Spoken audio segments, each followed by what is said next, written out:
and gentlemen, boys and girls, we are back here for the PlayStation Cup featuring Fortnite. I'm your host, Life with Panda, and joining me is none other than my man, Oliver Bass. How you doing, brother? Oh, I am doing so good. I am ready to get into the action here. It's been a little while since, I've been able to hop on a PlayStation Cup broadcast, but now that we are back, we get to do the same thing as usual. Take a look at the top 100 players from all of PlayStation, and honestly, Panda, we got some surprise names entering into the competition here today.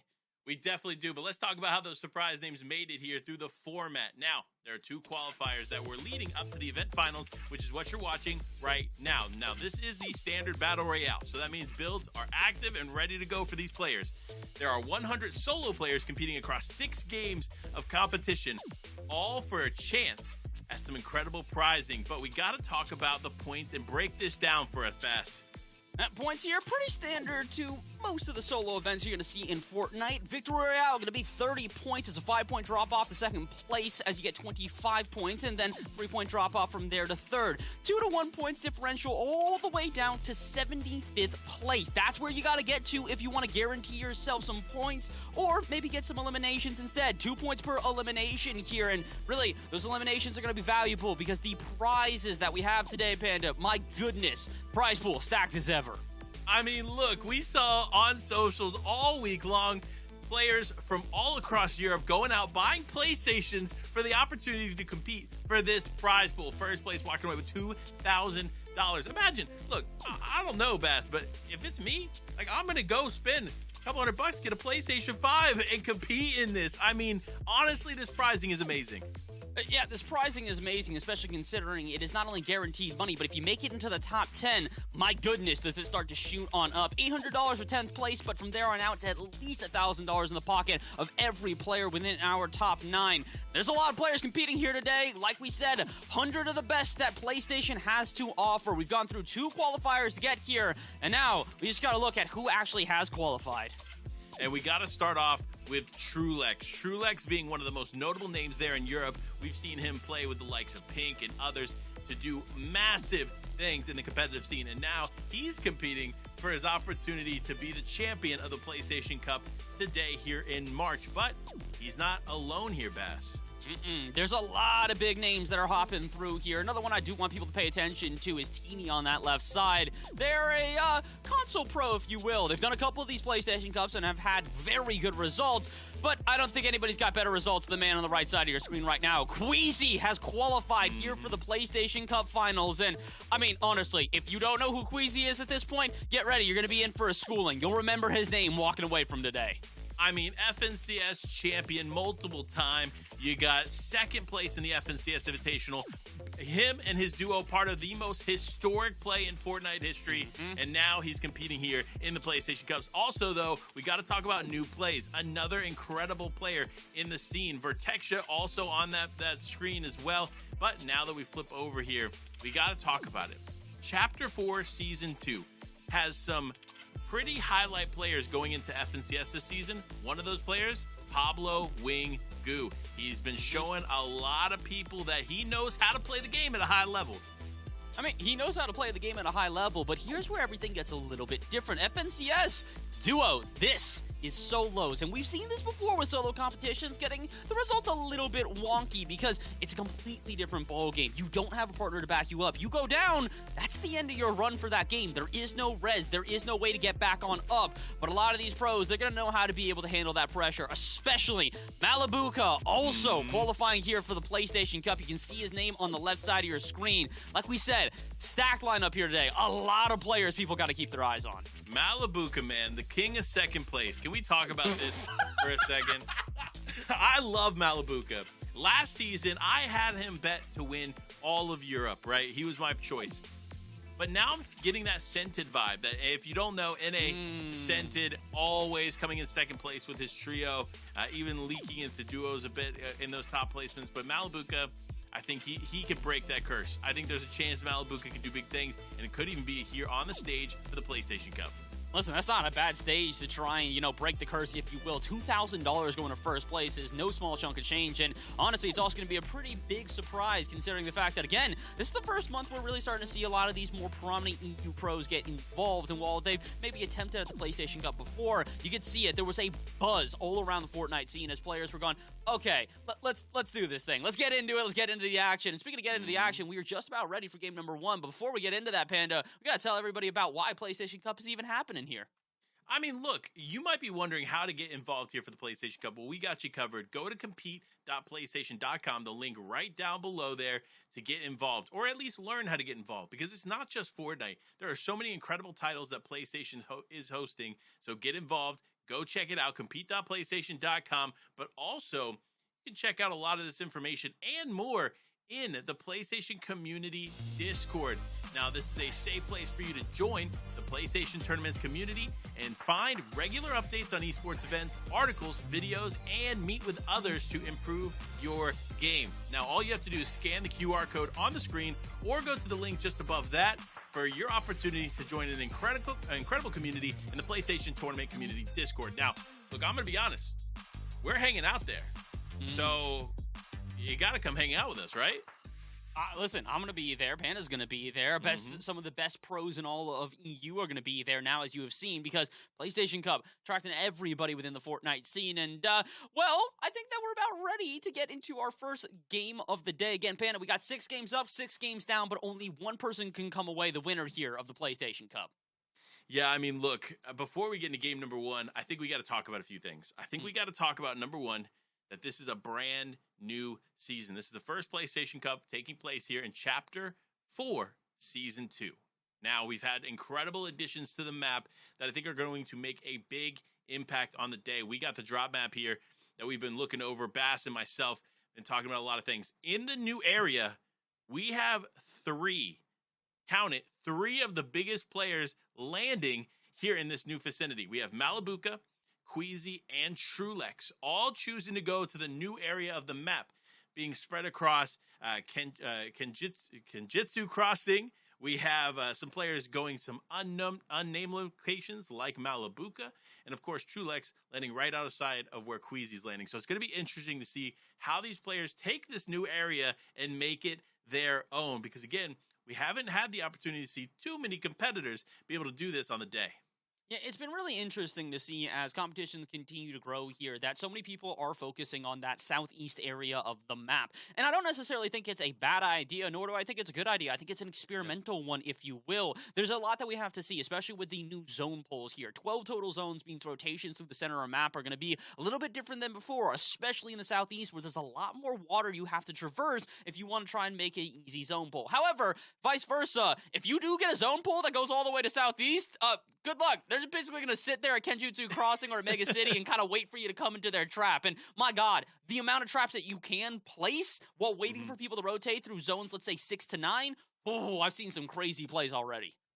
You know what? I've seen some crazy plays too, but let's take a moment to talk about the top 10 going into today. Now, remember, there's a qualifier, 2 qualifiers, 2 opportunities to get here. Top 50 progress through each session, and that top 50 now, those 2 top 50s combined to the 100 players we have here today. And we got to talk about it. One of those 3 names that we discussed before, Trulex, only one to take a top 10. But also, your boy Teeny was in the top 10 here for yesterday's competition as well. Yeah, he's been looking good as of late, and I think that's the big thing is that we're seeing a lot of players that are starting to kind of pick up the pieces, if you will, and just kind of ride the momentum of this new season. We've seen a lot of the best that, Fortnite has to offer, kind of having some differential opinions about how they feel about this current meta, but honestly, I'm loving it. It's from a perspective of a spectator, you can't help but love it. The action is crazy. Those final zones really do feel so much more hectic because you can kind of see the narrative as it builds. Again, with the extra zones here, the 3 extra now from 9 to 12, you can kind of start to see where people are going to rotate into each other. Those mid-battles in between zones have become a lot more aggressive in different ways, and I think Teeny's been one of those guys to really kind of ride the storm, if you will. Some really interesting results here, not necessarily always getting first place, but when they do, it's not necessarily an overwhelming lot of eliminations in comparison to some of our previous PlayStation Cup winners, like Pixovsky, who unfortunately did not find himself an entrance here today. He missed it by, I think it was 5 total points. And here's the thing. That hurts, but he's not the only person to do that. Vino also tried to qualify here today, and he missed it by 2 points. So, yeah, this has been a close competition, and that's putting it very mildly. Yeah, I mean, Bass and I were talking before the show started. We were talking about some of these players that were just outside of that qualification range. And a lot of that has to do with the fact that they're used to competing on a PC. PlayStation is a whole new ballgame with a whole new set of players. These competitors are no joke, and a lot of them have been competing in PlayStation Cups for months. So they have the experience going into these events. And unfortunately for players like Vino, they get caught off guard a little bit when it's any kind of change to the way that their system works. Now, I do want to say this. We have some things that we have to pay close attention to going into today's games. One of those win conditions being the heal off. We've seen more than ever players using heal off potential as a win factor there in the final moments. So we're definitely going to be paying close attention to that. Also, we got to pay attention to the kinetic blade. This bad boy being added to the game is very similar to the hammer, but in my opinion, a way more balanced item here in today's PlayStation Cup. It's been interesting also because it feels like the hammer had so much versatility in terms of being able to also kind of take a high ground with a one fell swoop. In comparison to where you kind of look at the kinetic blade, and it's not necessarily the same thing. If you do want to make plays with the kinetic blade, you gotta be really careful because you're not moving as quickly through the skies, and that end of the kinetic blade is where you become vulnerable. If you all of a sudden kind of just stop midair, everybody's got a target on you as they're looking up, so you have to be very careful. It has been interesting for watching players charge into boxes in weird motions. Again, going through mid-tarps has been a very different game with people using that kinetic blade, but again, also, high ground coming really back into play. We didn't necessarily see it as much during the last season, considering the fact that, again, it was very easy to just use a hammer straight up to high ground, and all of a sudden you're able to overtake it. But we're seeing a lot of different players kind of hold that a bit differently now, maybe trying to pester a little bit, pop up, take a couple shots, go back down, pop up again, trying to see if they can maybe change the tide a little bit. And so far, it's made for, like you said, a really interesting movement item, which, again, when I first looked at the kinetic blade, I wasn't sure if it was going to be fully movement. It's fully movement at this point. Everybody's using it to whip around this map. And surprisingly enough, I feel like players haven't found its full potential because it does do quite a bit of damage as well if used correctly. And that ability to get into the box from that 21, 22 meter range is huge. So if they want to go ahead and be aggressive, dive in like a Pixo, who we're so used to seeing here in these competitions, do well being aggressive. So I'd be interested to see how these players are going to play into it. But we almost are ready to go. I hear the battle bus getting loaded up here. We're just a few short minutes away before we get started. And so I got one final question for Bass before we get into game number one. You already know. What's your new favorite spot here on the map? Oh, listen. Part of me wants to say Mega City, just for the sake of it being so incredibly pretty, the highs and lows of it, again, the verticality that this POI comes out with. But I gotta say Kenjutsu Crossing. I don't know why, but I think I have landed there half of my game so far. It's just a fun POI. There's a lot of loot around it. And again, traversing that terrain with the different water all around it, also been fascinating to witness. Yeah, I'm going to agree with you. I think that's one of the best spots. Of course, you already know, when we talk about drops on the map, you got to talk about, honestly, probably my favorite. I want to say my favorite, but it's the most chaotic for sure. And that is, of course, Mega City. This area, the biggest POI to ever enter Fortnite. And the building, the massive building in the middle is structured in a very specific way. You can't break in through the sides. You have to go through very specific entrances. You can use the zip lines up. Like, there's so many unique qualities to that POI that I'm excited to see who's going to be fighting for it, because there are 5 teams competing for their opportunity to get the vault there at Mega City. And so I'm curious how that's going to play out for some of these teams. But honestly, anything goes, especially with the caliber of lobby we've got today. It's going to be a tough game for anybody competing.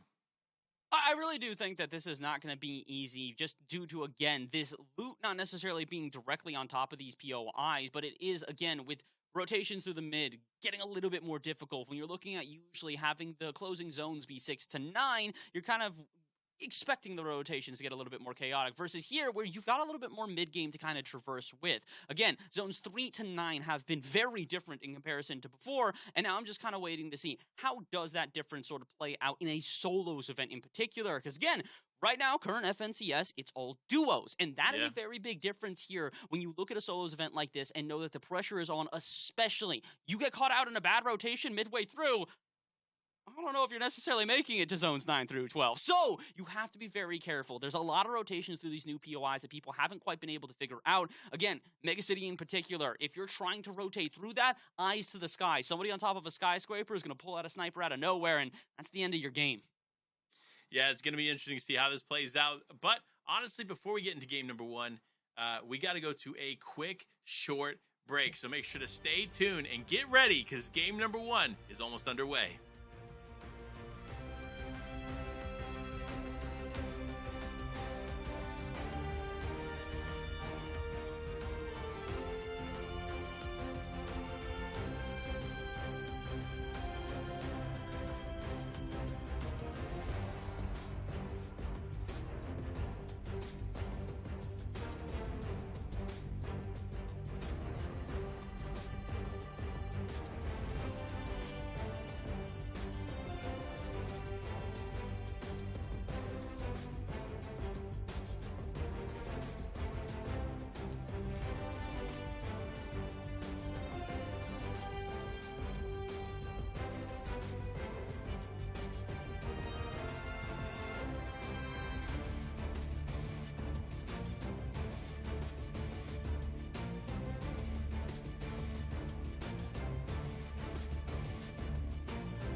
Hello, everyone, and welcome back to the PlayStation Cup featuring Fortnite. Now, unfortunately, we were unable to get into game number 1, but the action is not over yet, Bess.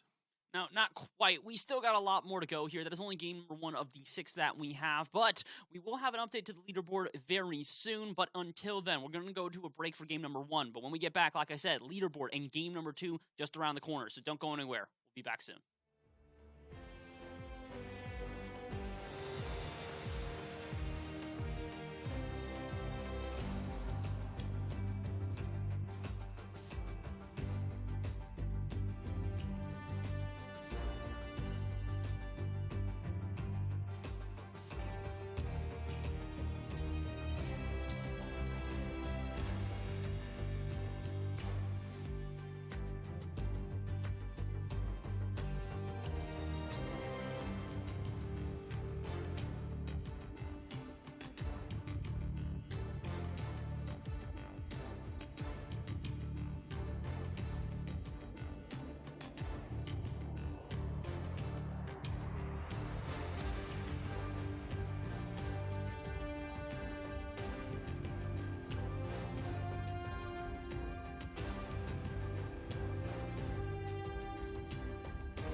Game 1 has just wrapped, and it was an insane game. There's so much that we're going to update you on here as we get ready for the leaderboard here in just a few moments. But we got to start off by talking about Malabuka going down in 97th, Bass. Well, I mean, you were hoping he'd break the curse of second. He did in all the wrong ways, unfortunately. Actually, even crazier than that, he was not the second person to go down, but the third person to go down. Yep. 97th place here. Not even really being able to fight off the battle bus is an unfortunate reality here for Malabuka. But again, it's game number 1. We got a long day ahead of us here. We've got 5 more games to play. And again, you never really know what to expect in a solos event. So as much as our front runners here from the first game might be able to solidify their position so far, everything can turn on its head going into game number 2. Well, another player we had to talk about, we saw Queasy do interesting things in the game plan. There were some talks on social media before the day started between the two players landing here at the crossings. And sure enough, Queasy decided to fully disengage. Ends up playing out a majority of the game, alive for 24 minutes on the game, which if you know, that's incredible as far as placement goes, but went down in 26th place. So this is definitely going to be interesting to see. Is this going to be a consistent thing for Queasy? Will Queasy come back? Or is this just kind of a game 1 nerves? Whatever the case may be, I'm interested because he completely disengaged off spawn instead of taking the fight, played pretty passively for the most part, and when he did get into fights, from what we could see behind the scenes, he just disengaged. But he survived till 26th place, so it clearly worked out for him in some ways. But honestly, like, if you're not getting involved with this stuff, what are you doing? Get signed up, compete.playstation.com. Also get involved with the community Discord. You see that link down there, but also there's this link that's going to be on the screen here in just a second. Join the Discord because you already know the PlayStation community Discord is insane. You got regular event updates, you got articles, you got videos, and you get to meet with other people to improve your game. Like, why not be over there, Bass? Yeah, it's absolutely awesome to see what PlayStation are doing right now, because on top of the fact that we've got this tournament, there is so much going on for PlayStation at the moment here. So many different events, so many different games to be able to play within. And, well, at this point, all you really need to do is, like we said, go to the link down below to get involved in the action. On top of that, join the Discord, use that QR code. It's pretty easy, just go a little bit back in the broadcast, grab your phone, take a quick little snap, and you're already in with us, all the pros that are playing in this event, and all the other competitors. Speaking of the competitors, they are still just about ready to get into game number 2 here. But again, Panda, results going to look a little bit wonky coming out of this first game. I think a lot of people are probably tuning into this broadcast going, Queasy's taking this home. Malabuka's taking this one home. And I don't necessarily know if they're going to like the results of the leaderboard after game number 1. Well, I'm going to be honest, it is Ricky Season who walked away with the first victory royale of the day, and sure enough, taking 38 total points, 4 eliminations, and 30 points in placement. Great start there for them, but we got to talk about it. Pablo Wingu went down in 3rd place that game. He's one of our top players, so we'll see how that affects him later on in the leaderboard. But then, of course, we got to talk about Trulex. We got to talk about Teeny. Again, 2 very notable names, Bass, right here in the top 20. Yeah, they found themselves a solid first game, especially here for Trulex, who has just found himself what I would say is a very steady game, focusing on placement points alone, so maybe giving a little bit of time for him to warm up and get into the action in comparison to Teeny, who kind of came in and absolutely took it by storm. 4 eliminations, finding himself a solid placement on top of that. But again, there's a lot of different players we got to focus on here today, and some of them have not done too well. Our back 20 after the first 20 here, been a little bit different. A couple of people focusing on placement points, a couple of people focusing on getting those eliminations. But the good thing is even if you are here, maybe not establishing yourself quite yet, we got plenty of games to go. So much still on the table here for these players. And this is just the start. This was their opportunity to brush off the nerves and get ready, because there are still 5 action-packed games of competition here for these players to play it out. But Vortexia, 47th place. Not what I was anticipating, Bass. No, there's a couple of people here we're going to be looking through and just kind of, jaw-dropped by the results that they have found so far. But again, solo, such an interesting event overall. You never really know what to expect. And unfortunately for these players as it stands right now, they kind of just got to, shake off the nerves, shake off the dust, and get ready for what is going to be a game number 2 where now they truly do need to try and establish themselves. Again, as much as game number 1 is allowed to be a warm-up, allowed to be a little bit of a breath of fresh air, once we get into the nitty-gritty, once we get into the action here, you can't afford to slip up. So if you haven't done well in game number 1, don't worry. But if you don't do well in game number 2, 33% of the day gone. You're going to be playing catch-up pretty much until the 6th game wraps.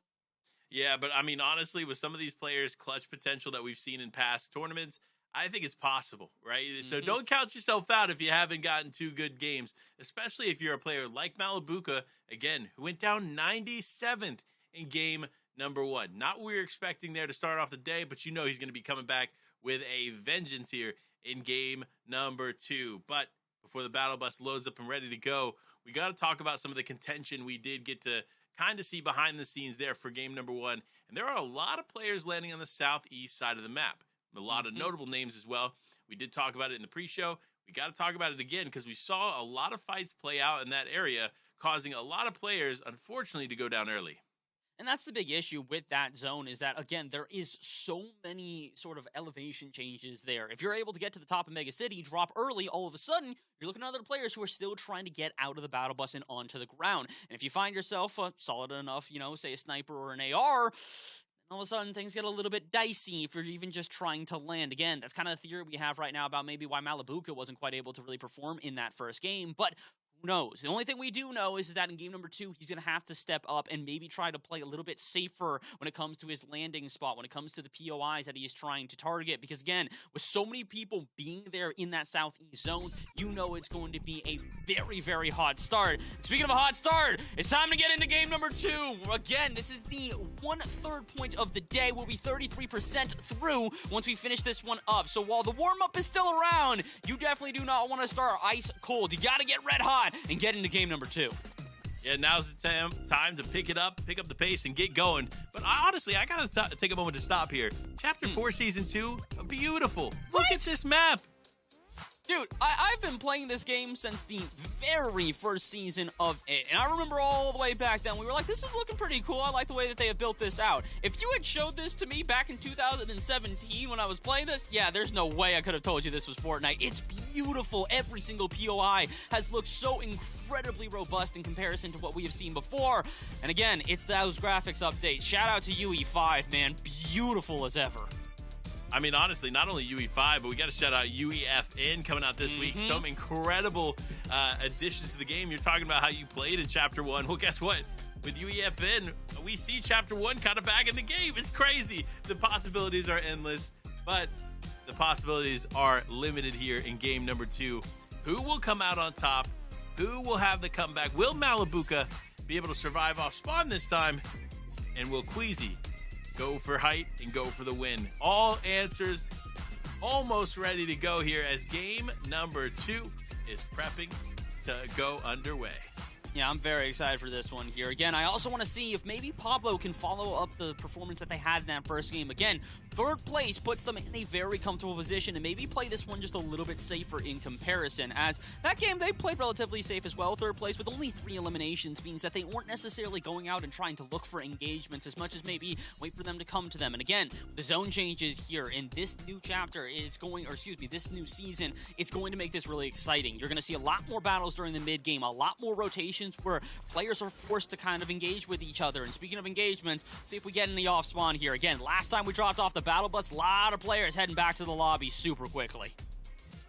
I mean, look, that's kind of the name of the game here. When you have a lot of people landing in a contested area like this, it's going to be some quick days and quick games for some of these players, but it's all about kind of finding your stride and overcoming some adversity here as the game starts. But we got to talk about Ricky Season. This man walking away with the first victory royale of the day and not looking to slow down as, wait, what did that say? Did that say Malabuka? Is he down somehow from 97th to 98th? I gotta know if that's a fact at this point here, because if Malabuka goes down off the battle bus 2 games in a row, I mean, listen, we said it's not the end-all be-all if you have a slow start. That's not just slow, that's turtle pace. That is going to be heartbreaking if Malabuka is going to go down early in both games. We will get that confirmation there for you all at home here shortly as the game continues to progress on. But honestly, for players like Ricky Season, this is what they need. They need to see these big names go down early to boost that confidence and say, you know what? you might like Queasy, but you're gonna know Ricky. Oh, we gotta hope that we know Ricky for a little bit longer there. We saw him get into a little bit of an engagement, but we'll check back in on him, and maybe we'll check on him on the feed in the top left. Keep your eyes peeled and keep your eyes focused on that. Because instead, we'll focus on Mega City, which is, even if you have your eyes peeled, even if you're keeping focus, you might get lost in the sauce here. So many different elements to this POI. Again, the elevation changes have been so interesting, especially with the loot that is just scattered throughout it. So, yeah, I'm excited to see what we see in Mega City. Again, one of the most interesting POIs to ever be added to Fortnite, and the largest one to date. Yeah, I mean, it's interesting because it's very, very large, but the way you use the POI is very different than anything we've ever had before. When you land in Tilted Towers, you could break into the side of buildings, you could do this, that, and the third, but here, you can't. That main building, you cannot break the outside structure to get in. Plus, you can't break the floors. You have to take the staircase to go up and down the POI. So it's really interesting to see how that's going to continue to play out. But we have it. Confirmation has come through, and Malabuka, in fact, has been eliminated 2 games in a row off spawn. Oh boy, he's not going to be happy about that, and I can't necessarily blame him. Again, that basically means he's playing catch up the rest of the day, because you get no points from that. Again, the 2 ways you can get points here are placement or eliminations, and in order to get placement points, you need to make it into the top 75, at least outlast 25 other players. And unfortunately for Malabuka, with 2 off battle bus drops in a row, he is currently sitting at 0 points through 2 games. So, Panda, this is not the start we expected from Malabuka, I'll tell you what. Not at all. And I'm going to be real with you. I'm at a loss for words when it comes to this situation. Because Malabuka is not the one... Actually, let me rephrase that. There was a time Malabuka and Mustache, when they would play together, it was either they died off spawn or they made it all the way through to win the game. So, you know what? If he's getting eliminated early, there might be a comeback in his near future. I have to imagine that he's still going to be banking on that comeback. I don't think that Malabuka, out of all people, is going to just going to be, head hanging low, just saying, man, this is so bad. I know, what am I supposed to do here? And then just kind of tilting out. I think this is a guy who's going to keep his head on straight. He's been in big competitions before. He knows how to operate and how to play carefully. And I don't necessarily think this is going to be the end-all, be-all. Again, as much as it's going to be a rough road ahead that is definitely not going to be paved and rather filled with gravel, I think he's still going to be able to sort of, buckle down and get ready for the long haul ahead. And speaking of the long haul ahead here, we're just about getting through our first zone. 10 players gone so far. A little bit quiet of a first zone here, Panda, but I expect that to change relatively soon.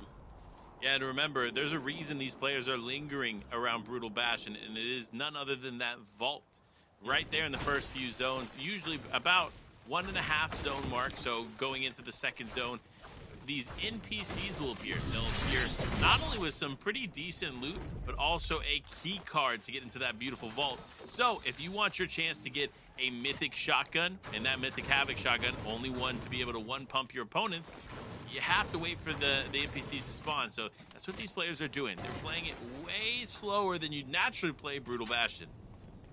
And that's the thing is that we're seeing a lot of that sort of pacing be forced by, again, the zone differences here, and on top of the zone differences here, just sort of the ways that Fortnite have paced this out with different additions to POIs and etc. Again, something you and I were talking about is the floating loot island. One of the most interesting additions that they have now pulled out is that you get around, I believe it is the 4th zone, and all of a sudden you've just got this brand new POI filled to the brim with loot. And I've been able to actually drop there before, well, I guess not drop there, but able to rotate into it before, and my goodness, the goodies that drop when you claim the POI, absolutely different. It can make or break a game for you, change the entire outcome of a game.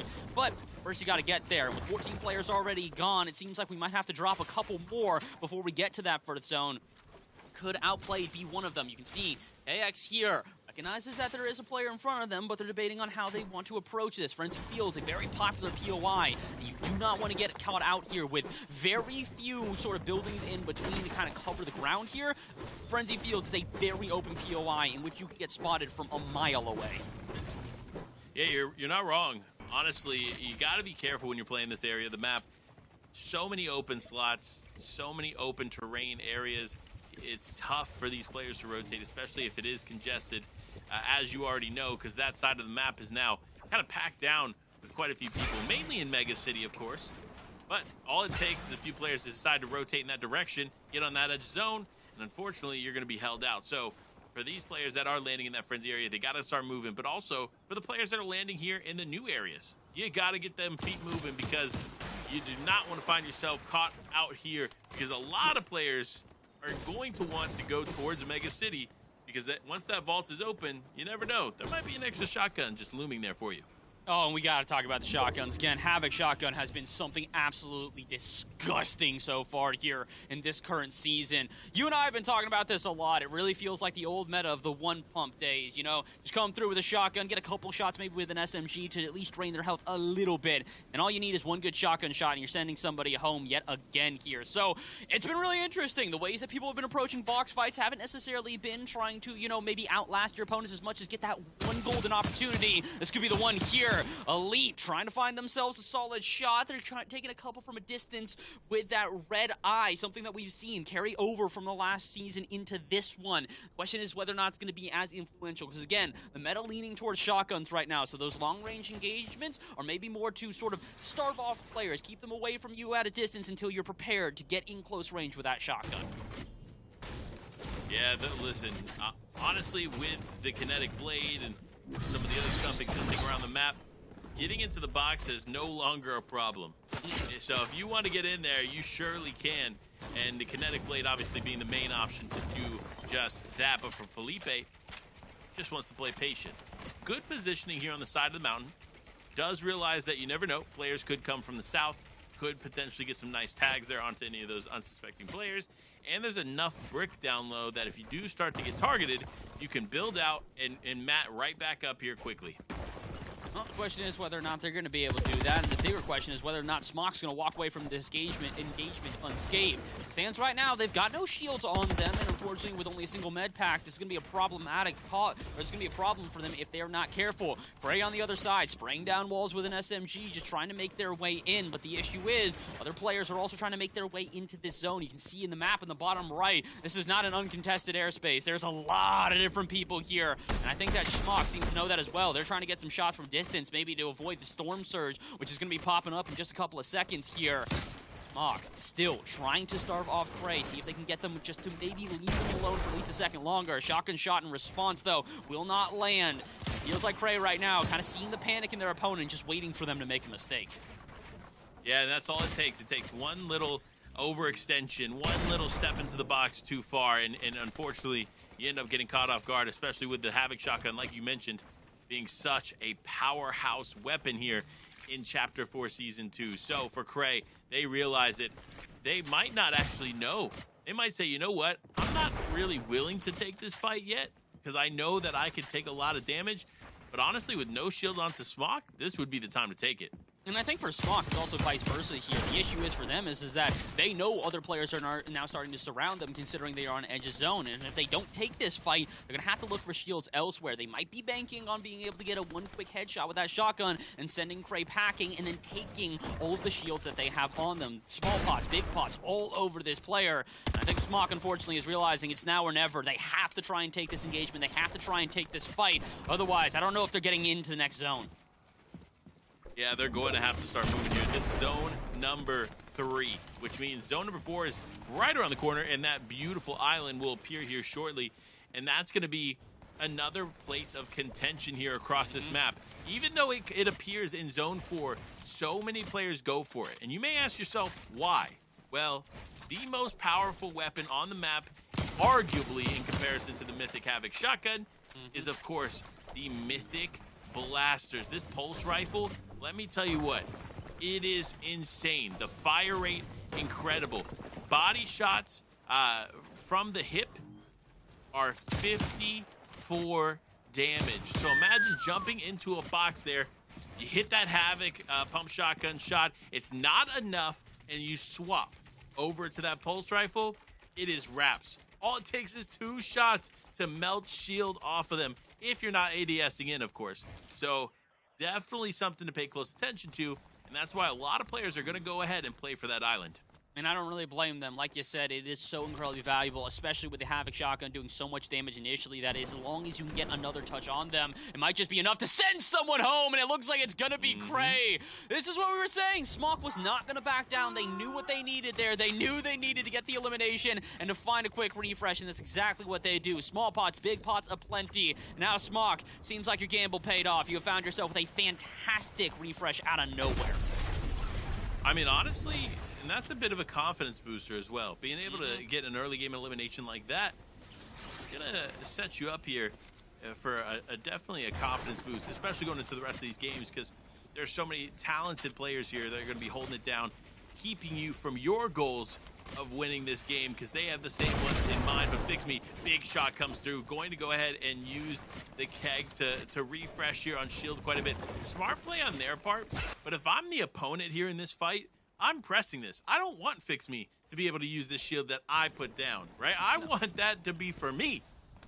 Yeah, they'd probably be pressing this about as hard as they can, and I'm a bit surprised to see them not. Instead, Fix Me actually might just be engaging on a completely different fight that's just right next to them here. They're looking and seeing that more players are trying to move in from the edge zone, so they can find themselves a quick little 1-2. Headshot here or there could send somebody home, and they can get themselves an elimination to kind of work with. Unfortunately, not quite able to do that, though. Looks like instead, it's going to be Clowner here. Going to find themselves some sort of solid shot. They got both the shotgun and the SMG in hand, but unfortunately, it doesn't really look like they're all too confident. They've already found an elimination, so again, Storm Surge, probably not something you're going to have to focus on at the moment. Just looking a little bit shaky here. Doesn't really feel like any of these players want to engage. Again, they know that this is only the fourth zone of so many to go, so they're playing this very carefully, very cautiously, very calm at the moment. And again, that's kind of how you focus in a solos event like this, because a single mistake can send you home. You do not have a duo to back you up and res you. You do not have trios to try and get callouts and rotate as a full squad. You've got you, yourself, and I. That is it. Those are the only players that you're going to be able to play with. And for Akirard here, they seem to know that. They're trying to take a wide rotation, move away from any of these engagements, and kind of avoid fights until they have to. I mean, you have to think about it this way. With the way that the shotguns play in this meta, you kind of have to play outside of the box. You can't play box to box like you used to anymore. These box fights become way more dangerous for you to take. And so if you're not comfortable in your shot, then you need to create separation and distance. And for players like BX or Belva has a shotgun, but that's not one that's going to take an opponent out in one shot. So you realize that you got to remain calm, create that separation in these fights, and hope that Fix Me doesn't get that one beautiful shot to close out that fight. And you gotta also hope that you don't have a kinetic blade on your opponent, because again, that really changes these games where you're playing from a distance, both of you are in boxes coinciding against each other, you're just kind of trying to take this very patiently, and then all of a sudden, kinetic blade right in, you're caught off by surprise in a shotgun shot, like we said, just oh so incredibly strong here in this current meta.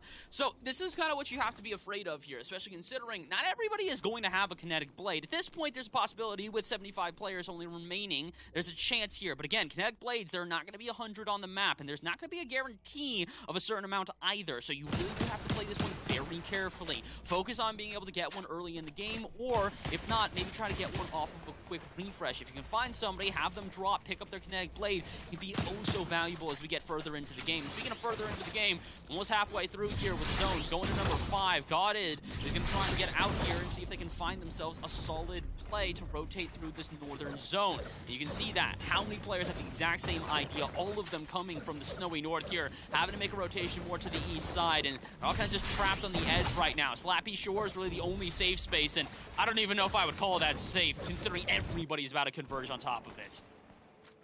I mean, we already have, what, 5 players on one side, 3 players on the other, and then another 5 players rotating in on the backside. I mean, it's going to be tough to get any kind of real estate there in Slappy, so it'll be interesting to see how that plays out for them. But for Rack Ryzen, still got to move a little bit further. A lot of these players are plagued by the fact that they are unable to move quickly into zone, with players like Clap by Elite already established here on a nice high layer. Once they're established here, they can take those big shots onto those unsuspecting players that still have to rotate in, and unfortunately hold them out.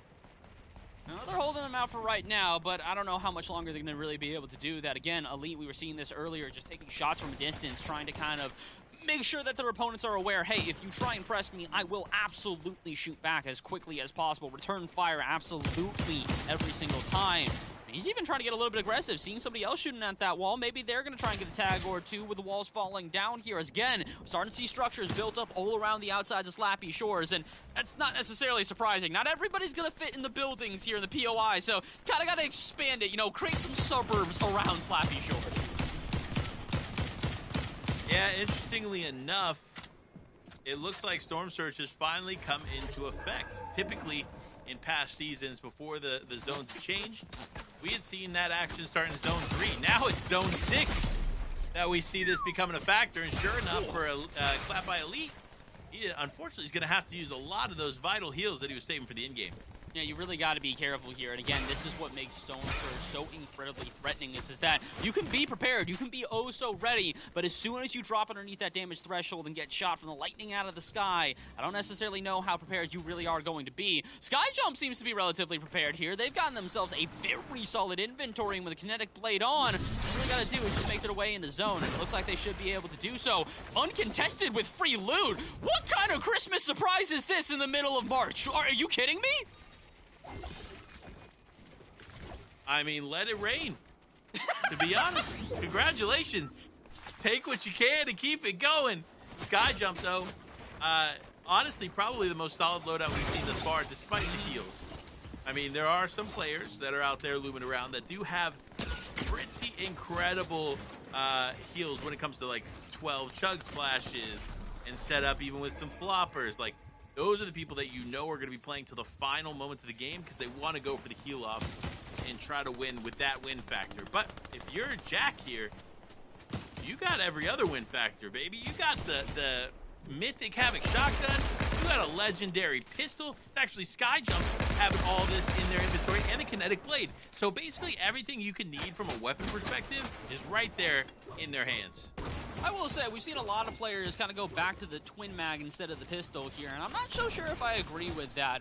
This pistol has been absolutely insane since the moment it was introduced, and I feel like a lot of people kind of, didn't really buy into the hype initially, and we're kind of trying to stay away from it, because again, it's a pistol versus an SMG. You look at that standard, and you're going, there's no way this can be more powerful. Well, hold on a second. You might need to test it out a little bit, hop into a game and try it yourself, because it has been insane for me to see how quickly you can spray down walls, and again, the augments being able to boost that as well, being able to get a little bit of extra light ammo or being a larger magazine size. All of that is extremely important, especially in games like this. Once we get down to our top 60 players, Slappy Shores no longer the POI that it once was, as everybody's going to have to rotate off of it. So for all of you who rotated into Slappy Shores, found yourself a little, high hole in one of these buildings, congratulations. Time to rotate out and see if maybe you can do it all over again. I mean, it's going to be tough for anybody to pick up the pace here, but remember, with these new moving zones, everything plays differently. You see how the zone only slightly goes into the storm now. This is how these next few zones are going to play out. So it'll be interesting to see what these players will do to adapt, because as the zones close in, there's not many people really being challenged by the storm damage anymore, but they're being challenged by their fellow competitors.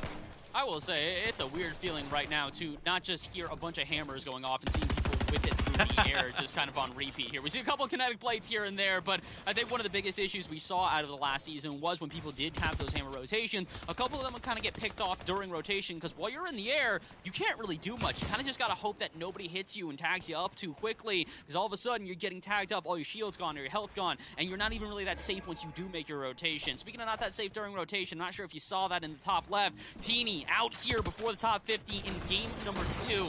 And my goodness, is that a huge change here. Again, good game for Teeny. I believe they were in 11th place coming into this one. Unfortunately, them and Malibuca, some early exits here, are going to make it rough from here on out. Yeah, this is going to be tough. Sammy, set up for success. You see that legendary Slurp juice in hand. That means another heal-off factor right there in the inventory there. But Fix Me just trying to hold on. Doing a really good job of that so far, but unfortunately here in this Zone 8, everyone seems to say, hey, it's not Fix Me, it's Pick Me, because their shots are going straight for them. Oh boy, and I think part of it is because of the fact that they can see that Storm Surge is already affecting them. They're just barely below the threshold, which means that if you can see those giant pools coming out of the sky, all you have to do is distract them long enough to have them go out from natural causes there. The Storm Surge going to take them out, send them home, and we see even more players exiting out here in game number 2. Slana, not necessarily going to be one of them. They're going to use that kinetic blade to try and rotate to maybe a high ground there. Alberton had built themselves up a little bit of a structure, but it seems like everybody's going down to the ground, trying to get into the nitty-gritty, something we've talked about before, including what I believe was Queasy that we just saw there on your screen. Sammy also involved here, but not necessarily in the best position. They don't necessarily have a lot to work with. Yes, they've got the red eye on them and the Havoc shotgun, but they do not have anything close range, so they need to be kind of careful here, on top of the fact that they're starting to run out of builds. 50 to go here. Same for Ricky Season, our winner of that first game. The VR taken home by him, and he's opted for the same loadout. Again, we did see this. Some people prefer to use the red eye up close. It can't necessarily compete with a fire rate of the pistol nor the twin mag, but it's still a very solid weapon to keep in your arsenal if you want to have it being sort of at your side for some close range engagements. I couldn't agree more. Ricky, definitely an interesting choice here for the loadout, but I think definitely banking on using those slurp juices in the final moment, because we've seen time and time again how valuable they are here in this meta. So I think that's going to be the goal there for them. And using that Havoc shotgun, it'll be enough close range to potentially get some elims or catch some people off guard. But unless you have something to really follow it up with, more often than not, you're not going to be able to get that full elimination. But we'll see how it goes here as players are just blading through. You said you wanted to hear the hammer, or you're surprised by not hearing the hammer. Well, guess what? Here's a brand new sound for you to get used to, Baz. I mean, I'm getting used to the sound. What I'm not getting used to is it feels like I'm looking at glitches on my screen, but that's just how quickly you go from point A to point B with a kinetic blade. Everybody just kind of tic-tacking all around the place. And finally, we start to see a little bit of a battle for the high ground here. This is where players are going to start trying to take that. We talked about how Alberton had built up high ground before. They're doing it all over again. Them and an Slana on the other side. The two players at the very utmost of the height right now. The question is whether or not they can hold on to it. Because again, we were critical last season of players taking the height too early. Even here, this could be a bit dangerous because we're at zone 9. We still have 3 to go. And if you just burn through all of your builds this early, not necessarily going to be able to hold on to the high ground later on. And I mean, this isn't even high ground. This is just airspace. Everybody trying to go as sky high as they can and maybe looking to get an elimination when they drop down low. I mean, look, so many big names still in this. You saw Queasy, Trulex there just moments ago, still holding on. Aya right here just trying to stay alive. Does have an incredible loadout here to stay in this game. But if they don't start moving, they're going to get caught off guard. And there it is, the kinetic blade's coming out. But players all just floating in the air. The combination of the kinetic blade and the aerialist augment is showing in full effect here for some players. Yeah, that aerialist augment has been so influential, again, especially with rotations, really just based around this kinetic blade. If you have another way to rotate through, catching people by surprise, maybe building up to that high ground and then sort of slowly gliding in, it could work out for you. What it doesn't work out for, I don't know if you saw that in the top left, Ricky Season, our VR from game number 1, out here, just at about our top 30. This is where things start to get intense. You can hear that. Trulex, in addition, also trying to go for that high ground. Everybody using these kinetic blades. And while before I said you may not have a kinetic blade, you know, I might still be able to play. Yeah, you better have a kinetic blade at this point. Seems like everybody does. Look, I'm going to be honest. We're going into the final moments of the game, and Trulex is definitely my favorite by far.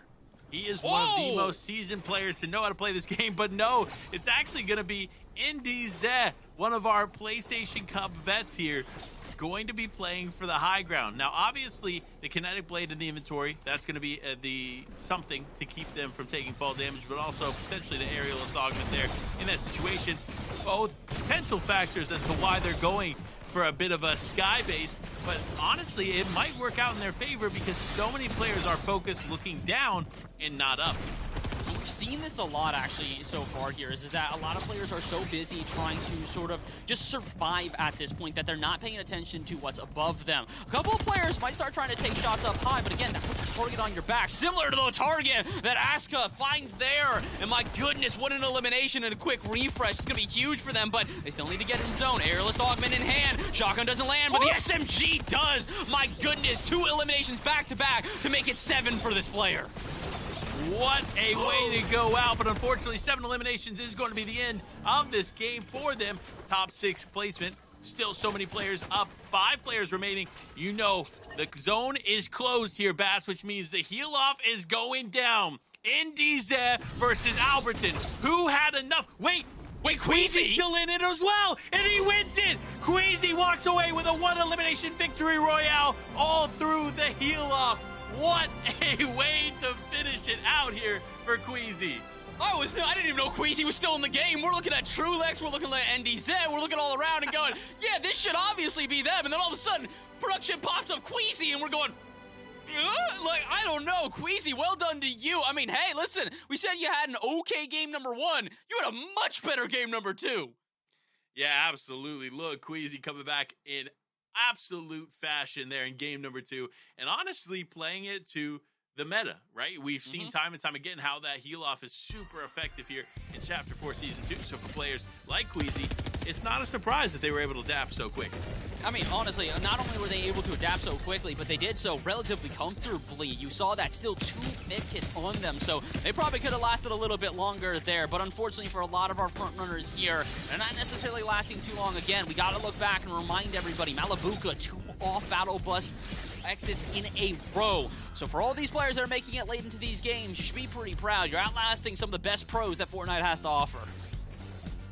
I mean, I'm going to be honest, like, if there was anybody that I was predicting to heal off, I was thinking the team up top, or that player up top. Yeah! Trying to hold it down there with the sky base, but sure enough, Queasy doing enough. And it was not only enough in that game, but it looks to be enough to potentially overtake number 1. It's possible here. I will say, NDZ, don't necessarily be too disappointed by your performance there. It finishes you with the 2nd most points out of the entire lobby. The question is whether or not it's going to be enough to really hold on to continue on from here on out. Again, a lot of players playing well in that 2nd game, but not necessarily putting their stamp on quite yet. Ricky Season in 30th place. After taking a VR in game number 1, they find themselves only 5 points in that 2nd game.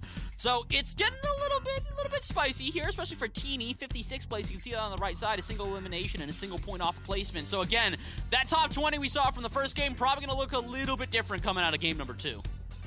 It definitely is. I mean, look, I'm surprised by this top 20. So I see Pablo in the top 20.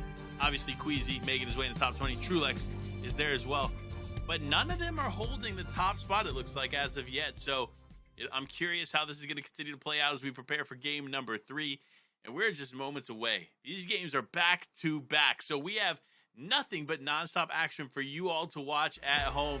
And I can't wait, because here it is, the official overall standings following that game, and Alberton is the one to find themselves on top. That's not necessarily too surprising. We saw that A, a good placement in the 2nd game, but B, they had a good placement in the 1st game as well. So consistency is going to win you championships, and it's winning it for them right now. 58 points. That is 15 above 2nd place as it stands. So Alberton taking the safe route, Panda, but I think that might be the best route here considering the volatility we've seen through 2 games so far.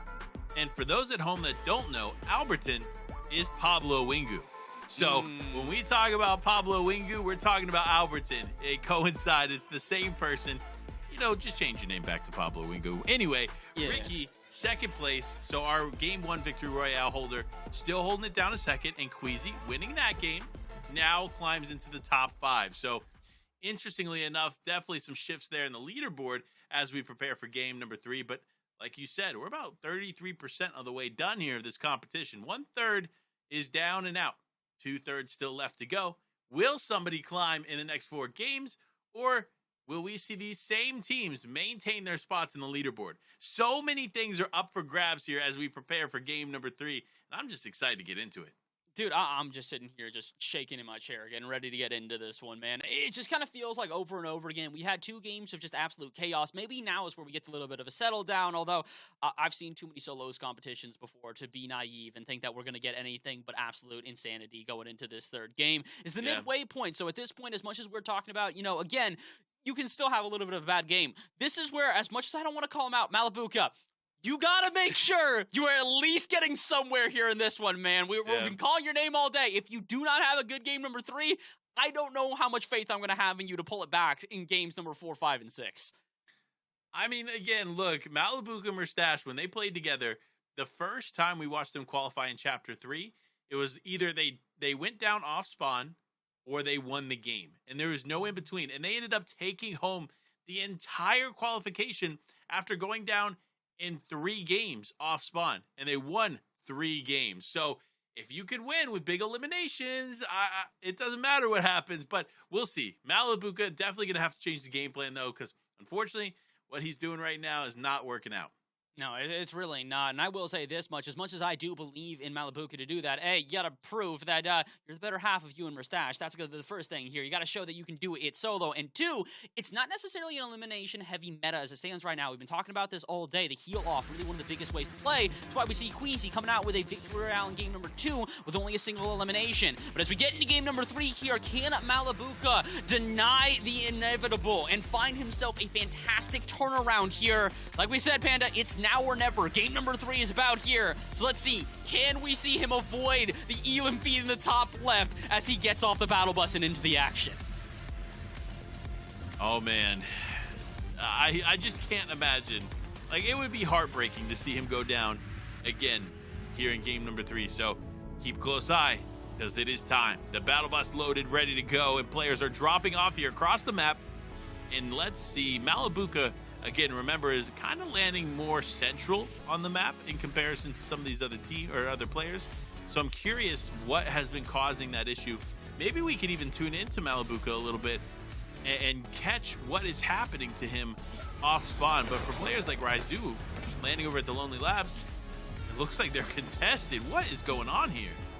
Lonely Labs is not necessarily the most popular POI. I mean, it's a POI we usually have a couple of people drop on, but my goodness, this one's heavily contested as it stands right now. And honestly, oh boy, are we seeing Smock get into the action again here. I think this might be a replay from the last game as we're still trying to get underway here with game number 3. Again, Ryza, though, we're going to focus back in on this one. Again, Lonely Labs, a very hotly contested POI, which might come to a surprise to some of our viewers as well as the 2 of us here in the booth. I mean, look, honestly, there's so much going on in these games. I'm not surprised that there's a fight here. You see one more player to the north could potentially cause some problems, but I'm still just paying such close attention to that elimination feed. If you saw, Trabzon, another one of our top contenders, has gone down early in this game, but could not be Malabuka as of now. So still holding it down, staying up on his feet, which is a really, really good sign here for game number 3. Yeah, that's already longer than they've been able to survive so far here. Even if they go down at this point, I think it's tying what they did in game number 1. So I gotta hope that we're gonna not see them pop up. I saw somebody go down. I saw it drop to 97. My heart sunk a little bit. I was like, please don't be Malabuka. We'll check in on Queasy, though, the previous winner, as well as also one of the best pros FNCS has to offer here. And it looks like he's not gonna get away from Kenjutsu Crossing unscathed. Multiple players dropping here. We talked about this before. It's been a very hotly contested POI. I don't think this is the POI Malabuka had, though, on the drop map you and I were looking at initially. He's dropping straight into Mega City. I think this might be a change of game plan here. And honestly, rightfully so. If you're going down off spawn early the other 2 games, you kind of have to just switch it up. And it looks like Malabuka choosing to go Mega City could be that switch up that is much needed in a situation like this. Fortunately for him, he does have the high ground. He has the red eye. He has quite a bit of an advantage with both of these things combined. So be interesting to see what he does, but no, he's actually opting to disengage and continue to loot because you have zone, which means you don't necessarily have to rush it, but you definitely have to rush what these other players are going to do because you never know. You can never truly get into the mind of another player, and it kind of leaves you open for anybody to take advantage. I will say this much. I'm impressed by Malabuka's rotations here through Mega City, though. Despite this not being the POI he had claimed initially going into this day, he seems very comfortable to rotate around. And looking back at the drop map here, I'm starting to see why maybe Malabuka was struggling going into those off-bus fights. Guess who he was splitting his drop with? None other than Teeny. And we've seen Teeny has been on today. So if you're going to try and fight a player like that, you best come prepared. And unfortunately for Malabuka, he has not been prepared here for these off-bus fights so far. And I don't know if he's necessarily prepared for the fight here in Mega City right now. Down to 60 health, and he has no shields on him. So this could be problematic, Panda. He's been scraping by, just looking for any resources he can find. He needs shields like yesterday. Yeah, I don't know what's going on here. Because if you look at what Malabuka's doing, he's not even focusing looting. He's focusing on trying to connect some tags while he can here as a solo. early on. But, like, that's how you play duos. That's not how you play solos. So definitely need some switch up in the game plan, but not for Queasy as he continues to win this off-spawn engagement up against the big face Mongrel.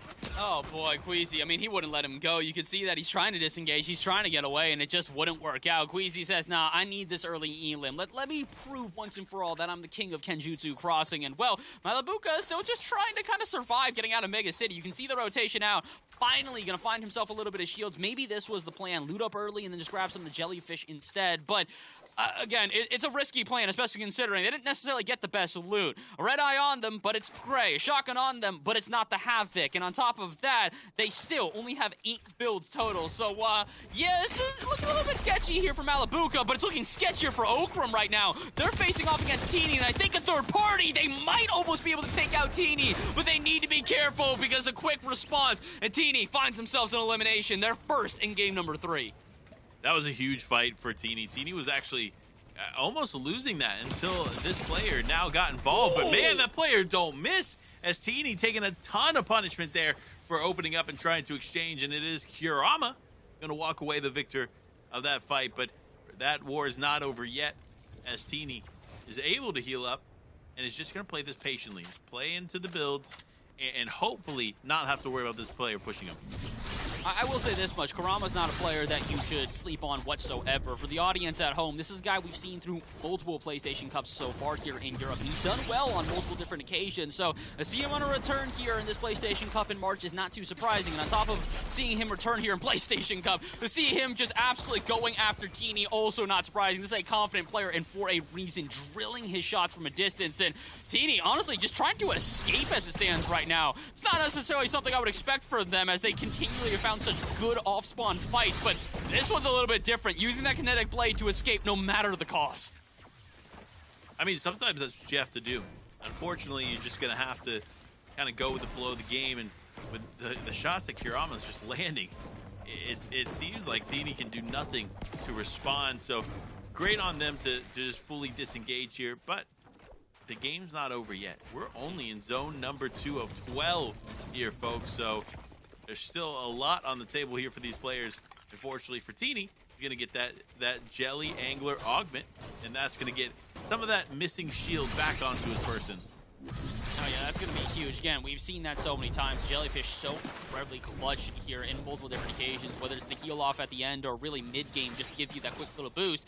Speaking of boost, seems like Malabuka has found one, and he's getting a bit aggressive here, going back in, and I think that's against Trulex out of all players. He's down to barely any health. All he needs is one more shot, and he'll be taking out one of the most prominent players in this entire game, and it might not even be him. Behind him, Ryzen sneaking up, causing a bit of calamity, and Trulex will go down. Now Malabuka trying to get some revenge for his fallen player, and I don't even know if he is. He's just going to opt to grab the loot instead, as Malabuka finds himself with an elimination stolen, but Trulex finds himself instead with a stolen life as he goes back to the lobby here in game number 3.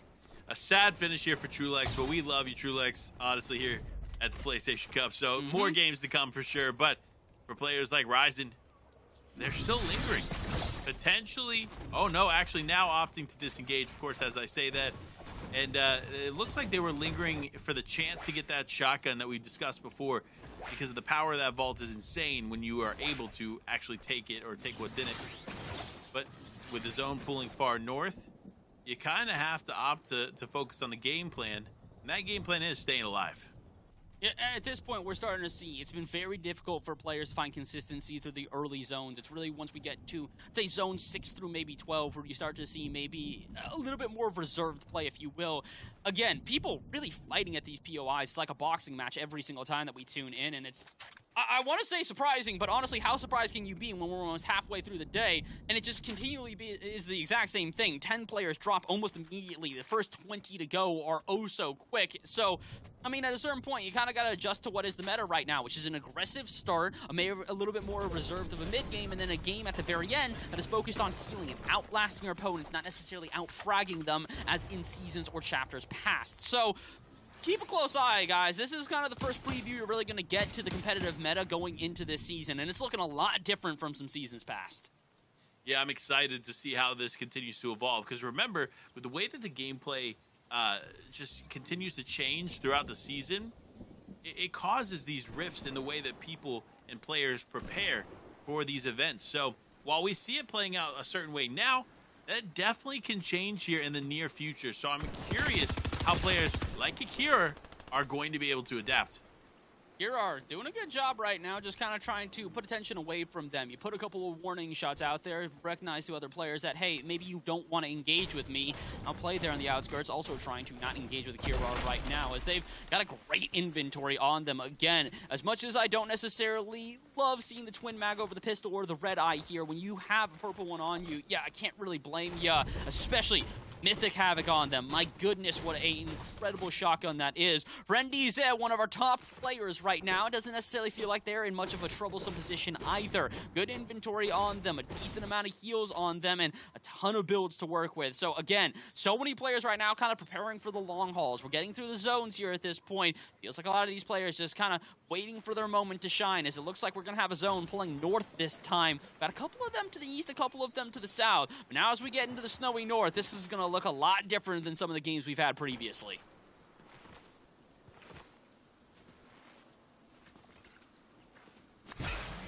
I will say, one of the most fascinating parts of this northern zone, though, in my opinion, Panda, is the fact that we see such differentiating heights in all of these different areas. Again, we've seen this multiple times where we have seen these sort of natural resources being used, if you will, of where there are certain parts of this northern area that is so snowy and so covered that it's actually not even a breakable position. So this is something that's been super interesting to watch on multiple different occasions of players who kind of use that in their advantage, especially in zero builds. And although this is a build mode where we're going to see that, a lot of players tend to run low on resources going into the later games. So it's not surprising that we're going to see multiple different players probably utilizing those natural covers and utilizing those positions to play a little bit more sneaky. Speaking of sneaky here, seems like Moles trying to play a little bit sneaky themselves. 2 quick shots in a row from the red eye. This might just be enough now for them to signal the troops and start heading on in. Skyjump trying to avoid that no matter the cost, but Moles will not let them get away unscathed. Using that twin mag to fire into a couple of walls, but they're low on resources. Not a lot of ammo on them. They will pick up a kinetic blade, though, and that might be all the reward that they need, unless they get absolutely drilled from behind. Skyjump, here's the kinetic blade, and it's like a trigger goes off in their brain.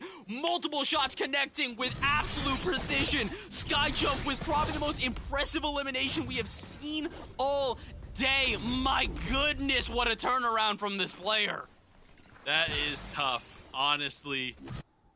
Unfortunate. And that's just how the name of the game is. You never know how these fights are going to go out, especially the ones in Storm here. But for Suki, just hanging out, not having to worry about too much here. Fortunate for them. They got, honestly, great loadout, so they don't have to really loot or focus on that anymore. Now they could just kind of vibe out, but Malabuka still in this game.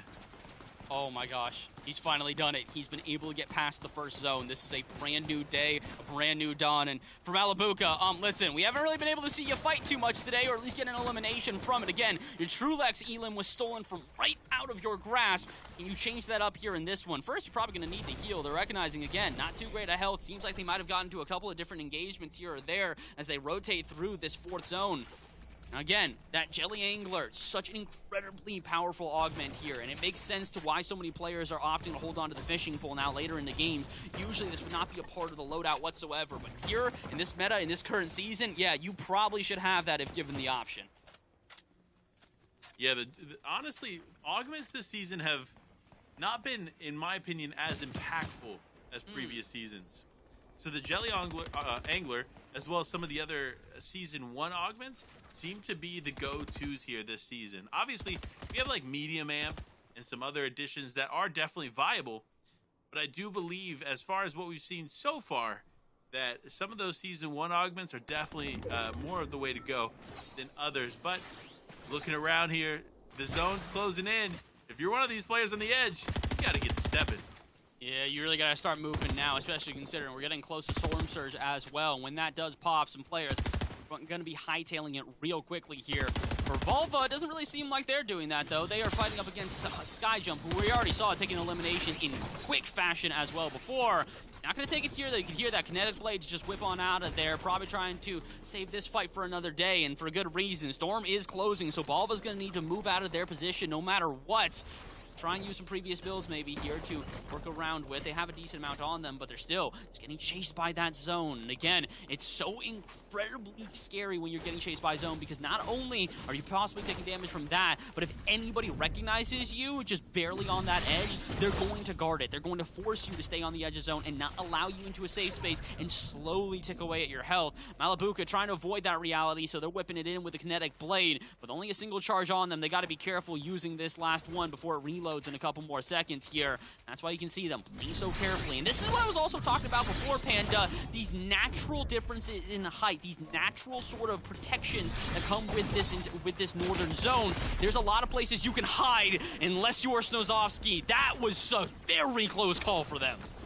That is a tough fight here. 2 HP in a dream. And unfortunately, it's not going to be enough as Storm closes in and the shot comes through, and Snozy going to be out here to Ratty turn. But for players like Bulva on the edge of zone here, they hear this fight going on, and they want a piece of that as well, especially for players that are still looming in there in this Storm. It is Ratty, not quite into the circle yet, so Bulva looking to take advantage. Well, they're trying their best, but unfortunately for them, they're using a lot of SMG ammo, and I'm not sure if I like this as much, though. Only 100 shots left, and you really kind of need that towards the later game when everybody's done with their brick builds and their metal builds, and it's only down to wood, so you can spray down walls and kind of enter into boxes relatively quickly. And if Bulva doesn't find some more SMG ammo and keeps on using it like this, I don't know if they're going to have that option. Looking to gain a little bit of loot from the leftovers of whatever player used to be there, but I don't know if it's necessarily going to be enough. Yeah, still on that 106 SMG ammo. You can see it. All these players around them and the loot island as well. We talked about this before, and you talked about how it would be heavily contested. Panda, I think you're right. Looks like we got 4 players on the loot island already. I told you, man. The power of that mythic pulse rifle is next to none.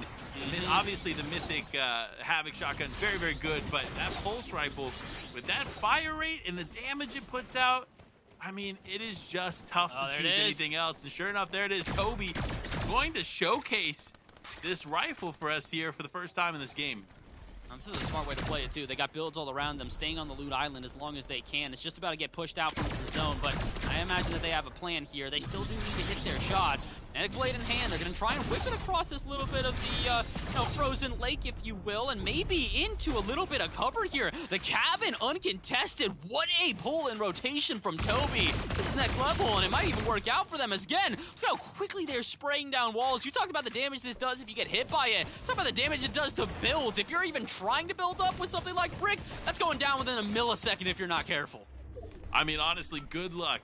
That's all I got to say. Good luck if you're going up against it. I can't tell you how many times I've been in the game. Yeah, there it is. That hip fire rate just bleeding through the builds.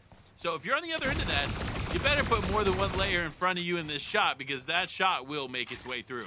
And the scariest part about this, especially for Vink there, is that they're on the edge of zone. Well, Toby, it looks like they're still just barely in the zone, and if they are not, all they really need to do is rotate through that cabin, build on the other side, and they're good to go. So they're about to play a little bit of guardianship here on the edge of zone, and I don't really blame them. It's a good idea on how to play. The question is whether or not they will be able to find an elimination, and whether or not they'll have enough builds for this as well.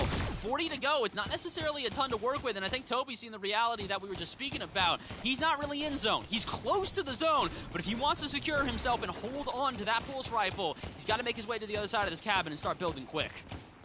Yeah, quick indeed. You got to start doing things here, and that's what the story is for a lot of these players who find themselves kind of evenly spread out. These mid-games now have become way more difficult, in my opinion, in the past, because they're so spread out every time. If you're one of the few that have to rotate when the zones close in here for 4, 5, and now 6, you find yourself getting caught off guard more and more. But speaking of caught off guard, Malibuca is down and out here in 65th place. Oh, that's got to be hard for Malibuca. I mean, you said earlier it's either off the bus they go down or they win the game, and unfortunately, neither one of those are reality here, but it's not really much better of a reality. Again, we said it, you get into placement points if you get into top 75, but if you ever want to see any more stacking points on top of that, you got to get past the top 50 as well. So Malibuca, maybe a couple eliminations to work with to get some points there, but not really enough to work with for me to say confidently that they have found themselves good recovery after a couple lackluster games, and it's got to hurt if you're Malibuca. You come into this with such high expectations, not only for yourself, but I imagine your fan base, your audience is looking at you with the same expectation. just not quite living up to them yet. The good thing is, plenty of time to go. Not for Toby, though. We said that pulse rifle would be huge if he can hold on to it. Now it's in somebody else's hands. He saw that in the top left, going down before our top 50. I mean, that's a tough loss. Not only the elimination, but that fact that you're giving up that rifle to somebody else, that's a tough way to go. But for the player that is able to pick that elimination up, they now have a huge advantage. But Felipe, also set up quite nicely, is going to have to use the blade to rotate here. You see how far the zone is pulling north in comparison to where Felipe is set up. So they're going to have to move, and they're going to have to move quickly. Fortunately for them, they got 3 charges in the kinetic blade, which means there are 3 opportunities for them to make their way in. But if they get caught up by even 1, maybe 2 builds, it could spell doom for them, because that's one of the weaknesses of the kinetic blade, is that you can easily block off players who are trying to rotate because it doesn't break through builds. Yeah, it doesn't break through builds, and on top of it, not breaking through builds. Again, it's a straight line. In comparison to the hammer last season, you've got a little bit of an arc to it, so it's a little bit harder to predict. Here, you see a player pulling up that blade, you know exactly where they're going within 2 seconds, and if you can predict that carefully enough, oh boy, is it a different game. Speaking of a different game here, it's a game that's getting going as Exile finds themselves another elimination to make it 2 for the game. And this is what we were talking about. The first 6 zones, relatively quiet. From there on out, no such thing as quiet. It is absolute screams and shouts the whole way through, especially for players like Skyjump, their 4th elimination already. Noms Fisher would like to join in on the action, but with low health on them and only small pots to work with, they got to be careful here. If they get into a fight they're not prepared for, that's probably the end of their run here in game number 3. Yeah, I mean, honestly, this game is going to rapidly change pace in just a few moments. We've seen, obviously, quite a few people go down here in this last zone or 2, but once you get into these first movings, everything changes. The pace picks up rapidly, and these players have to figure out how they're going to walk away with the win. Well, they're trying their best right now, but unfortunately, nobody really finding themselves some solid positioning. Again, this is what we talked about, making this northern zone so incredibly terrifying, especially for players like Teeny. They're going down yet again here, and despite 2 good games in a row, or, well, 1 good game, second game okay, third game not necessarily living up to the expectations that they sent at the beginning of the day. But again, this is what makes this zone so interesting. Look at the height differences here. We've got one mountain which everybody is already scaling, and then across from that, we've got this weird little ledge that has such interesting highs and lows, the valleys and peaks here. Man, I really do think we need to have more people give some love for the north here. This zone that they have created with these natural differences in elevation have made for some of the most interesting zone pools in all of Fortnite. Yeah, definitely interesting here. I mean, look, the way these zones have changed has forced players to adapt here. And for players like Pablo, a.k.a. Alberton, who you see on your screen right now, they're adapting well, but unfortunately getting caught off guard by this edge of zone. They need to start moving. They need to start moving fast. But with players just 1 shot away from getting the elimination onto Alberton, it's going to be a tough move for him.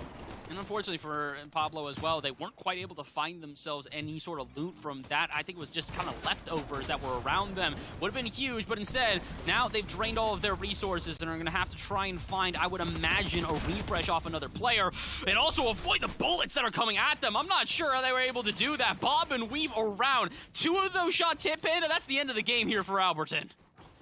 Honestly, the way that he was dodging there, I think he's straight out of a very famous simulation movie. But honestly, for Alberton, it's good to see him holding on. Again, Pablo, one of the best players in all of EU and one of the top prospects to win all of FNCS this season. So I'm curious. He's holding on very, very well as a solo player. These are all great signs leading towards success for him in this whole chapter. Listen, I think he's got the great signs for success. I'm not going to disagree with you, but he's really going to be able to impress me if he can find a way out of this. He's been on 34 health for what feels like forever, and unfortunately for him, he's burning builds while trying to avoid fights.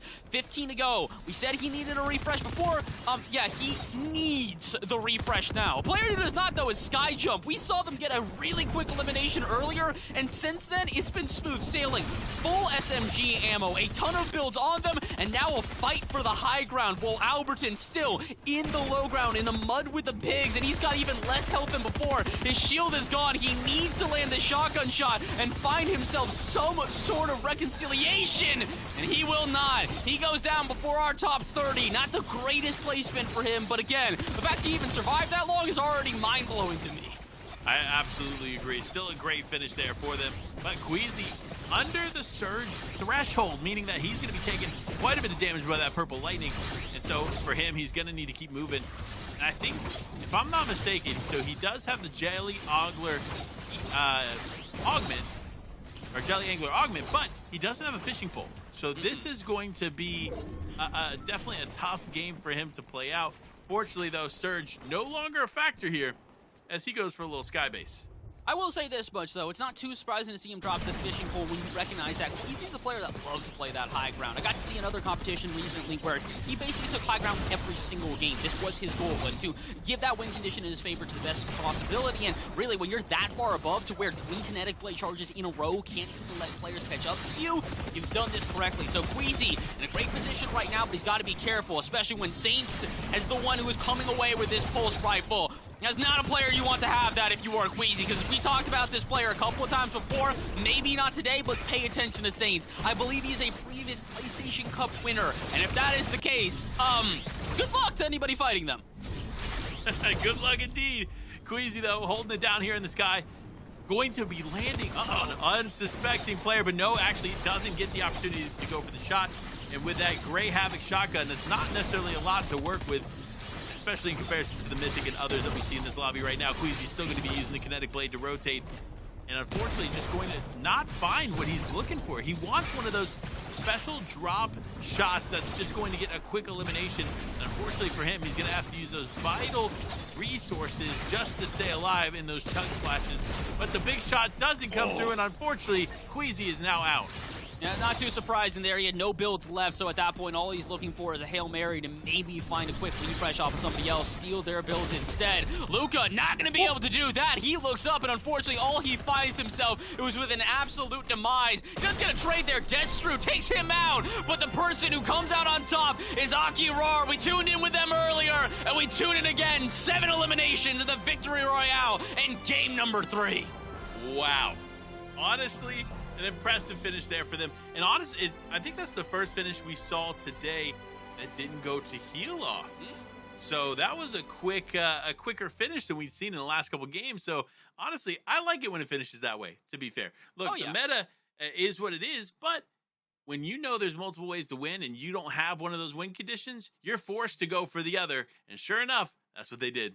I mean, listen, that's what we were talking about. First 2 games, our Victory Royale winner is coming through with only a couple eliminations here or there. 7's a lot more than a couple. I think as we tune back in on the replays, we're going to see how Akirar changed up the meta here. And honestly, so did Queasy. What on earth with his chase down? This was ruthless. I mean, when you know Queasy, you know he's ruthless. It don't matter. If he has any kind of advantage on you, he's not letting you get away. And that was just another example of it.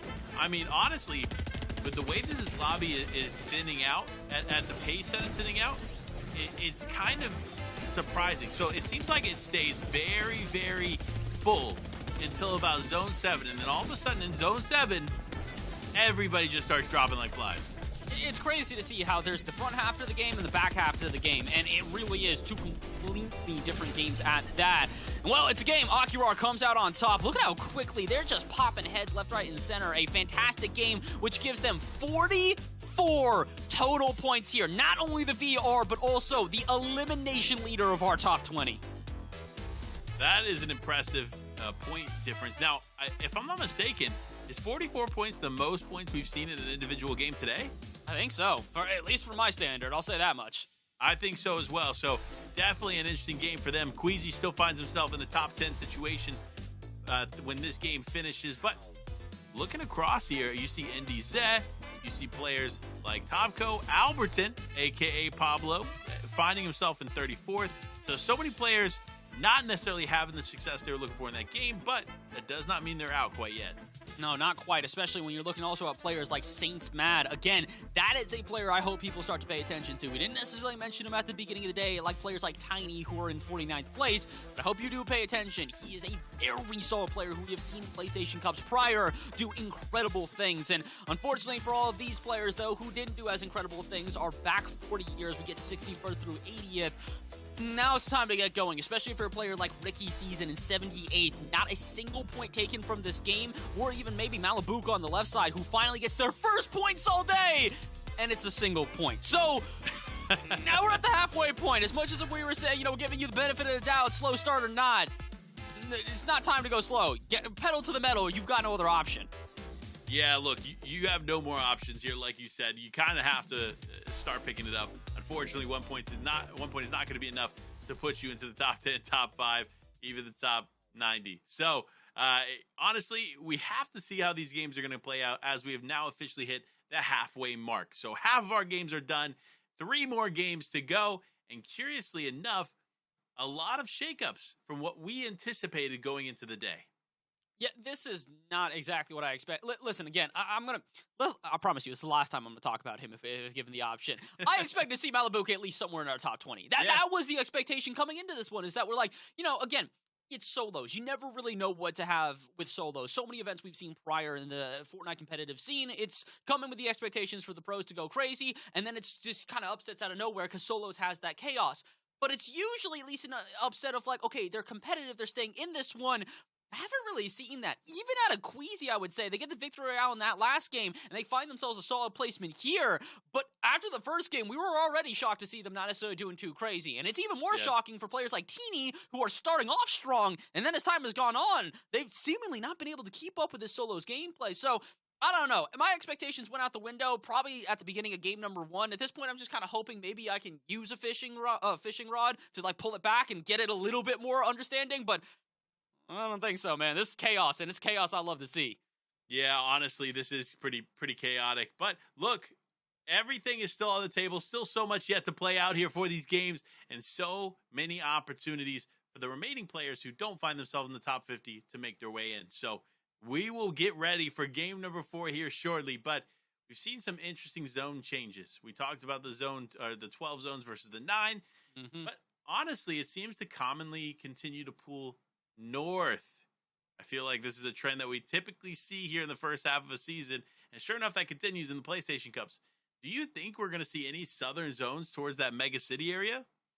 Dude, I got blessed with a recent event where we had like 3 or 4 zones in a row pull on top of Mega City. When I tell you that is some of the most interesting end games I have ever seen, my gosh, it's so different because you have players who are camping inside of buildings in basically supply closets that you would never really think that they were going to be there. And then you've got other players who are at the very top. Imagine someone with that mythic pulse rifle on top of a skyscraper. Yeah, good luck getting away from them. You're not doing anything at that point. So, dude, I want to see at least one pull south. I don't care if it's on top of Kenjutsu Crossing. I don't care if it's on top of Mega City. Just want one of them to pull south.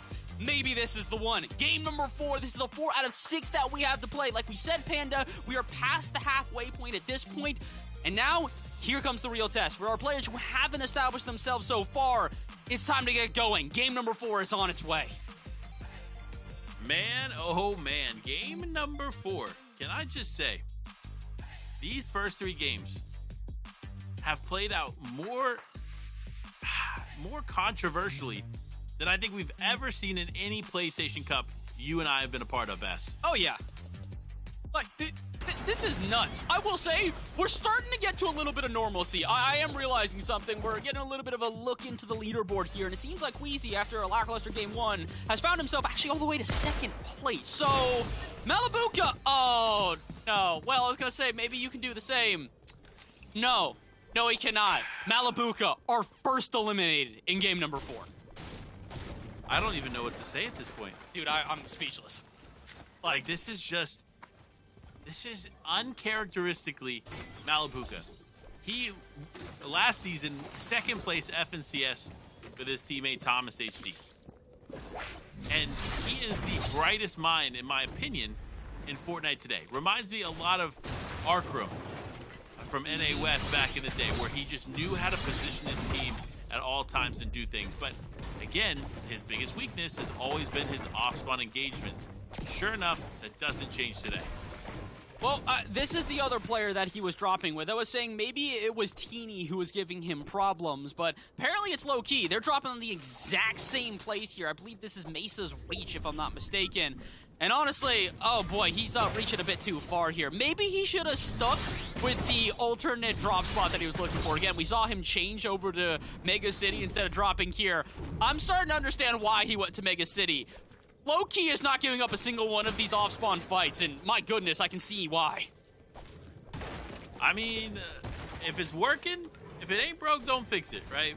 So if it's working for you, keep going, keep doing it. But I think a lot of these players, now's the time that if you haven't made adjustments, unfortunately, it's probably a little too late. And for Malibuca, despite him making adjustments, it just still hasn't quite picked up the way that he was hoping. But for players landing on the north side of this zone, it does look like this one's going to be the favorable one for them, as Lonely Labs is almost in the zone here. Oh boy, Lonely Labs poll would be an interesting one. Looks like we're going north again, though. I'm okay with us going north. I've got no issues with that one here, especially if we end up on somewhere like the Brutal Bastion, or if we end up without Teeny. What is going on? Malibuca goes down first. Teeny's out before we get past our first 10. Yeah, I talked about this before about how Teeny had a really good first game, and since then it's been kind of quiet. That's not quiet. That's crickets at that point. My goodness, not a good start here for Teeny in game number 4. And 5 and 6 now, if they want to try and stay in the money, they're going to have to do something special. Yeah, that they are. And another top 10 player that has gone down early in this game is Jack. If you don't know, Jack has been pretty consistent, found himself in 6th place going into this game, and unfortunately down in 98th. Oh boy, this is, again, speechless feels like the word of the day right now. I really don't know what to say. These early zones have just been so chaotic, even for players like She Loves Remy, as he's just trying to get away. He's got not so great inventory on him either. The best weapon, in my opinion, would be the Great Red Eye there, and it's very rare you're going to hear me say that, in comparison to someone like Kavardana, who found themselves with a solid inventory and potentially some prey that they might pounce upon here. Okram in front of them, just trying to scurry away as they've got no shields on them. Kavardana recognizes that. They hear the kinetic blade pop. This might be their biggest task yet, though, is they don't have a kinetic blade on them. They'll switch out for the red eye instead. Clever plays. Can they get a peep? Shots from a distance. None of them landing, but what a quick thinking there at Kavar. They find themselves with the twin mag on, see even a chance to maybe shoot from a distance and switch as quickly as possible. Oh, man. Honestly, this has been, again, one of the most unpredictable games and unpredictable tournaments that we've ever seen. And a little update here from Malibuca. Quick message out there. Right before this game started, he said, you know what? Decent start, but I'm getting 3 more wins. And then immediately responds after going down, well, that was quick. So, unfortunate for Malibuca. Not the day that he was anticipating at all. However, Malibuca, still a strong contender to at least finish in the top 50 if he starts picking up the pace now. Oh, 100%. And again, we have to talk about how incredibly awesome it is that even though he isn't having the best of days, he's still walking away with money. Again, $200 guaranteed to every single participant that has made it here to the grand finals. And although that is not, you know, the same amount of money as, say, first place, which is quite literally 10 times that at $2,000, it's still nice to know that for any of these players, many of which who probably made it into the PlayStation Cup and maybe don't compete in, say, FNCS or Cash Cups or anywhere and are able to make as much money, this is guaranteed money for them. And it's in a spot at that sort of highest competitive placement that Fortnite has to offer here. So again, huge shout out to Fortnite and to PlayStation for putting an event like this on and giving the opportunity for competitors to not only be able to compete against the best that are offered, but also guarantee that they're walking away with at least a little bit of earnings to add to their tally. I mean, if you're not competing in the PlayStation Cups, what are you doing? Because, right? I mean, again, like you just said, top 100. Everybody that is competing today is walking away with at least $200 in their pocket. So if you want to make some earnings, hop on that PlayStation. I know most of you got them at home, so let's get to it. Get into these competitions and start playing it out. But it looks like with the competition you're going up against, it'll be tough because looking at the way that Zildjish is playing this, just playing it passively, carefully, methodically, making sure he doesn't give an inch to his opponent. And unfortunately, another person looming in the distance is going to cause some disruption here to the game plan, as you can't play slow when you're going up against 2. Oh boy, I don't even know if they're playing slow nor fast. I think they're just trying to play at all. Probably sitting here being like, yo, just let me build for like 2 seconds, please. And I don't think you're going to get those 2 seconds. NDZ continually pushing into the box. And I think they're going to be the one credited with the elimination here. No, it's Leox who's going to find it from a distance instead. Speaking of a distance, Queasy, distance from anybody. What on earth? This man's just having a nice day at the beach right now. Well, we talked about it. It seems to be his game plan to land quickly at the crossing and then disengage. Get some base level loot and then just get out of there. And so, fortunately for him, it's working. We'll give it to him. Like, if it continues to work in his favor, great. But with players like Void Cryptic right there in the crossing as well, you never know what's going to happen, because all it takes is just one moment, one step out of line, and a player like Cryptic will be able to pick up an elimination on Queasy. Ooh, and he's even heading towards the way of Queasy right now. We'll have to check in on that in a little while here. Instead, Family Grawl trying to fight for Brutal Bastion. We talked about this before. You want to stick to Brutal Bastion for a little while to get in access to that vault full of goodies for so many different players to take, but usually it's really only one player, especially in a solos event like this, that'll really take the entire haul home. Question is who it's going to be. We'll check back in a little while as we head down to Mega City, back on the south side yet again. And Griff here, looking to maybe try and find themselves an early elimination, a fight for the low ground here in Mega City. A little bit unusual, I will say, as again, it's usually that. Somebody's shooting from a skyscraper up above. Griff will learn the hard way that unfortunately maybe don't fight for the low ground. Maybe try and keep your eyes to the skies instead. It might be a bit important. Yeah, look, I think more than ever, you have to pay attention to what's going on above. And we've seen this play out here in this new season. But for a lot of these players, this is just another competition for them to continue to try and understand the way that this game has changed, because this probably has been the biggest change in competitive history. You have 12 zones now, a whole new area of the map. You have changes to Storm Surge, changes to the way that the game plays because of the current loot pool. I mean, so many changes to the competitive format that these players are going to continue to adapt, even for a few more weeks to come. I gotta say, I really do also appreciate how much we have seen this sort of adaptability from not only the players, but also Fortnite as well. We had a lot of people that were mixed reactions when it came to the hammer last season. They take it out this one, implement the kinetic blade. Now, I don't think I've heard a complaint about the kinetic blade so far. Everybody seems to love this item, as it has been such an interesting mix-up to the rotational abilities of players, to the ways that they can traverse all around. In terms of movement, it's been such an impactful piece to utilize here, and it's been for ways that I never really would have expected. Again, charging into boxes with that, not necessarily the goal. Getting into boxes, getting higher, and getting around people because of it has been such an interesting utilization. So again, huge shout out to Fortnite and the Fortnite competitive scene for really not only adapting to these changes, but also having some changes be implemented that I think have made this scene so interesting in this chapter. I've loved it from a spectator, but unfortunately for Yig here, I don't know if they're necessarily loving it at the moment. Griff on top of them, absolutely hammering down. They've got the car on them, but it's not going to be used. Griff going to walk away with their first elimination.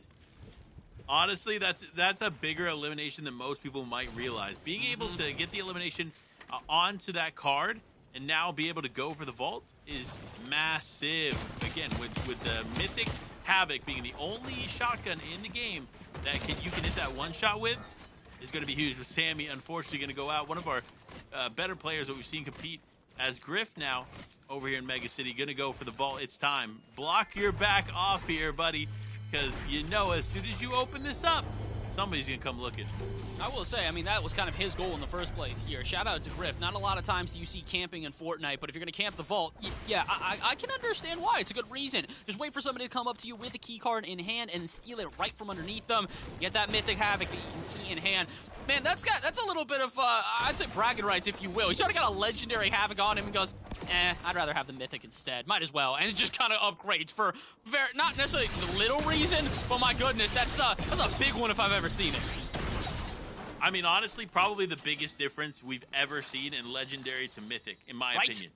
Because when you have a Legendary, it's very similar to what we saw last season when we had our shotgun setup last season. But this season, the Mythic, it provides not only the one pump potential, but it is a 250 headshot, which means it is not only more than we've seen in pumps and other things in the past, but it provides more accurate, high damage shots when you're using it. Even if you don't necessarily get the one-shot headshot, you're more likely to get a 190, a 180, a 170, or that 144 that is all straight pellets to the body. Yeah, it's kind of crazy to see how there's so much power behind a single item here. Again, it really does make me reminisce of the one-pump days of seasons past here. Really, even chapters past is the craziest thing. Queasy, kind of happy with the chapter that he's found so far, and probably happy with the previous chapters as well, though. Honestly, at what point was Queasy not happy? I have to imagine right now, probably ecstatic. Maybe game number 1 where he didn't necessarily pull out all of his bag of tricks, but since then, it's been a good day. Like we said, going into this game, he's in second place right now overall, and that is not an easy second place to have been found, because again, chaos abundant here through our first 4 games. Looks like the chaos going to avoid Queasy for at least a moment longer. Again, I am very impressed by not only the way that he has been able to win these engagements, but also avoid engagements. A lot of other players will get into an engagement and unfortunately have to take the fight and don't really have much of another option. Queasy just slithering around other people and avoiding these fights at any cost, and it's working out beautifully for him so far.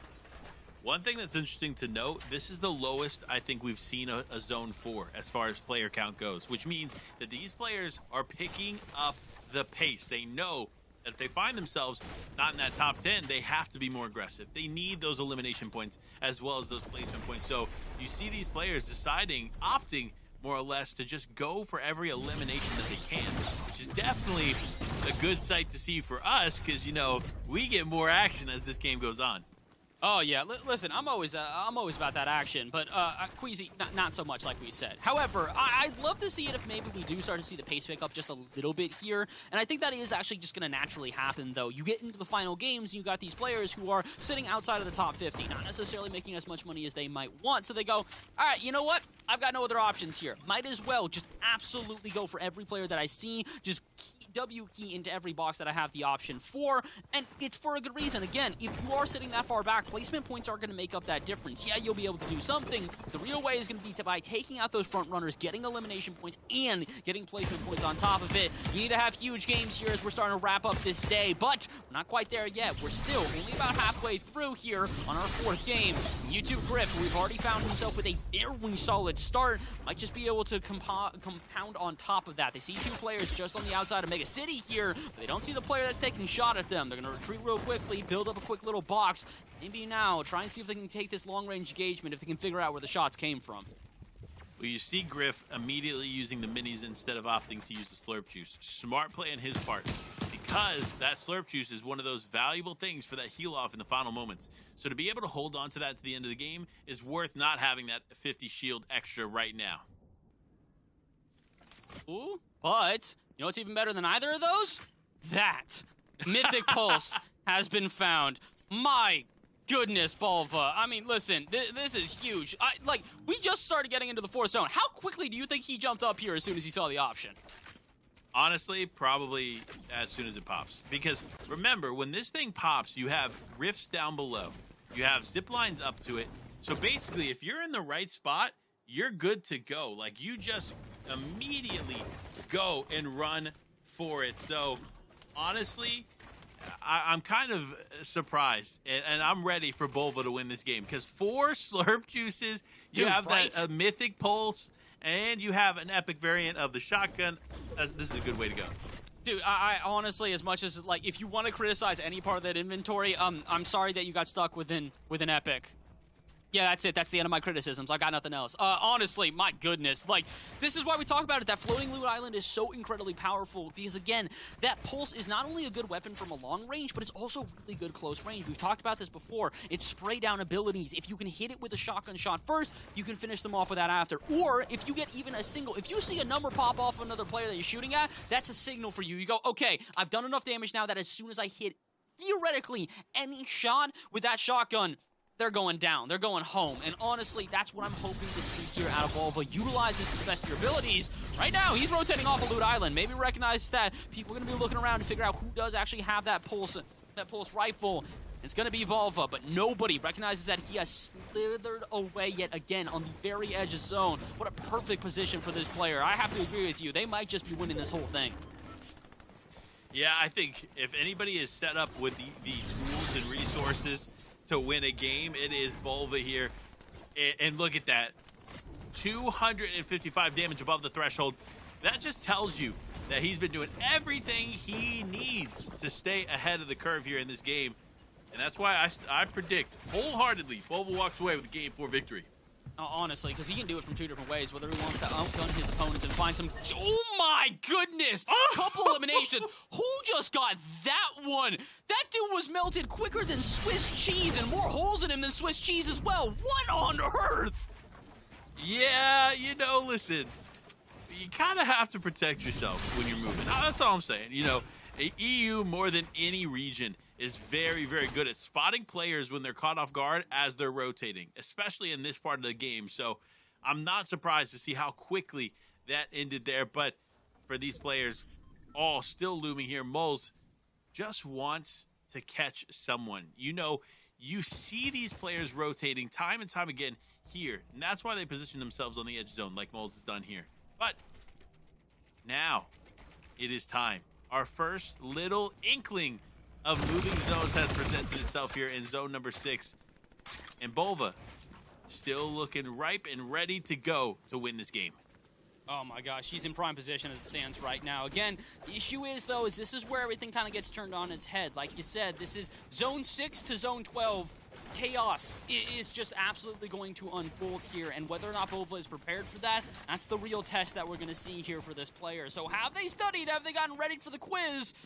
I'm about to find out here. 130 builds on them, though. They should be able to at least outlast a couple more of these zones, and maybe if they're able to use that pulse rifle to kind of finish off players, if you will. See somebody get kind of dinged up, see if maybe they can get a follow-up shot on top of that. If they can, my goodness, would this be a huge game for Bova. Right now, it's almost too quiet right now. It's an earring type of quiet, Panda, because, yeah, there it is. Storm Surge warning goes. You ready to see some lightning just start striking people out of the sky? I'm ready. Let the purple lightning rain. If you're not paying attention and you're not on it, that damage is going to be ticking away, especially for players who don't have the heals to back it up. Because remember, in a lot of instances, you can't actually out-heal Storm Surge. So if it is taken away at you and you have the heals, okay, great. But if you don't, then you're going to have a rough game number 4 because Surge is not biased. It will take you out just like it'll take anybody out. So if you're not ready, no matter if you have the best loadout in the game or the worst, you're gonna go down. Oh boy, yeah, that Storm Surge is ruthless, just similar to Queasy before, but I don't really know where Queasy's at right now, to be honest. We saw him playing a very sort of avoiding confrontation style before. I don't wonder if he's still doing the same thing now as we're getting into our 7th zone. You can see it, that zone already very packed. This has got to be a pretty good one for most people, as again, most of the players that are still in right now, oh boy, I was going to say, are in zone or pulling just a little bit north of it. Queasy instead here has pulled whatever this is. How many jellyfish is that? That looks to be more than I can count. So I see what Queasy's doing. So Queasy is setting up separate boxes with the Jelly Angler augment to have these jellyfish ready to go. Now what he's done is he's also marked them. So he now knows if something happens or if he has to go to heal off, he can kinetic blade back to the box where he has all those jellyfish set up. That is a brilliant play here from Queasy. It's so different also from the heal-off strategy we've seen seasons past. Previously, when it was the heal-off, it was just literally keep the heals on you and stay in the zone, or excuse me, outside of the zone as long as you could, and just outplay the final player. This is different. If you do stay there too long, Storm Sickness is still going to be a thing, so if you're playing in the Storm, you're not going to be able to do that. You have to be able to find that balance of being able to prepare yourself in case it's a heal-off, but also, if given the option, just frag out and take the win instead. Queasy, man, we knew he was one of the biggest brains in all of Fortnite, and he is proving that today here in the PlayStation Cup. Yeah, he's proven a lot more than that. I mean, honestly, it doesn't matter the competition you set in front of him, Queasy can win it. And it just goes to show, with all the conversations going on right now in the Fortnite space, Queasy continues to show everyone why he is the best. He's the best right now, but he's honestly second best, if I'm being real here. And it's not because I don't think that he's the best player here, but it's just because of points alone. Again, Queasy currently in second place coming into this game. Pablo still has him outdone. That could change here if Queasy plays this correctly, because he's got a beautiful inventory and a really good setup for the rest of this game. And apparently, so does Skyjump and Ricey, two players we have seen pop up on that elimination feed multiple times. And I will say, I'd love to see if Ricey can maybe reclaim some of that glory. Our winner from game number 1, the Victory Royale, goes to his favor, but since then, he's been a little quiet. So if he can find himself a good finish here in our 4th game, that could set them up for a monumental comeback through games 5 and 6. There's comebacks that can come and go, but it's all about the here and the now. And right now, Curbia is looking set up real nice. I'm going to say this. Curbia is not a player we've been able to tune in too much to. However, this game is that defining moment for them. Game number 4. We only have 2 more opportunities after this one for them to do what they need to do to climb this leaderboard and take their share of the prize pool. So for them, this game is defining of their tournament. I will say this game's also defining a very different meta than what we had seen before. Usually we get to Zone 6 and all of a sudden it's just absolutely chaos as we hear kinetic blades popping off every 2 seconds, shots firing, whipping across your screen. This one's been a little more quiet. We still have 50 players remaining, and that's why the Storm Surge has got to come into effect now, because we got to see at least a couple of these guys head home, unfortunately, in game number 4. Curbia doesn't seem to be one of them. They're above the Storm Surge threshold, and they've got a great loadout on them in case they need to get some tags from a distance. Again, that Red Eye, it's an option that you can take instead of the SMG or the pistol, and it can help you in instances like this where you can just get a quick 1-2 on somebody and find yourself enough damage to stay above that damage threshold. Hyrax doesn't need that, though. 4 eliminations, an insane loadout as it stands right now. We talked about players built to win this game. Hyrax might be one of those guys as well. Yeah, you're not wrong. I mean, looking at Hyrax's loadout, definitely set up for success here. 100 builds, good to go, ready for these next few moments, but I'm not sure how anybody let that happen. That is all wood builds in just a straight up formation. Somebody has to have take this out, right? I feel like not a lot of people are focusing on knocking out high ground as we've seen in the past.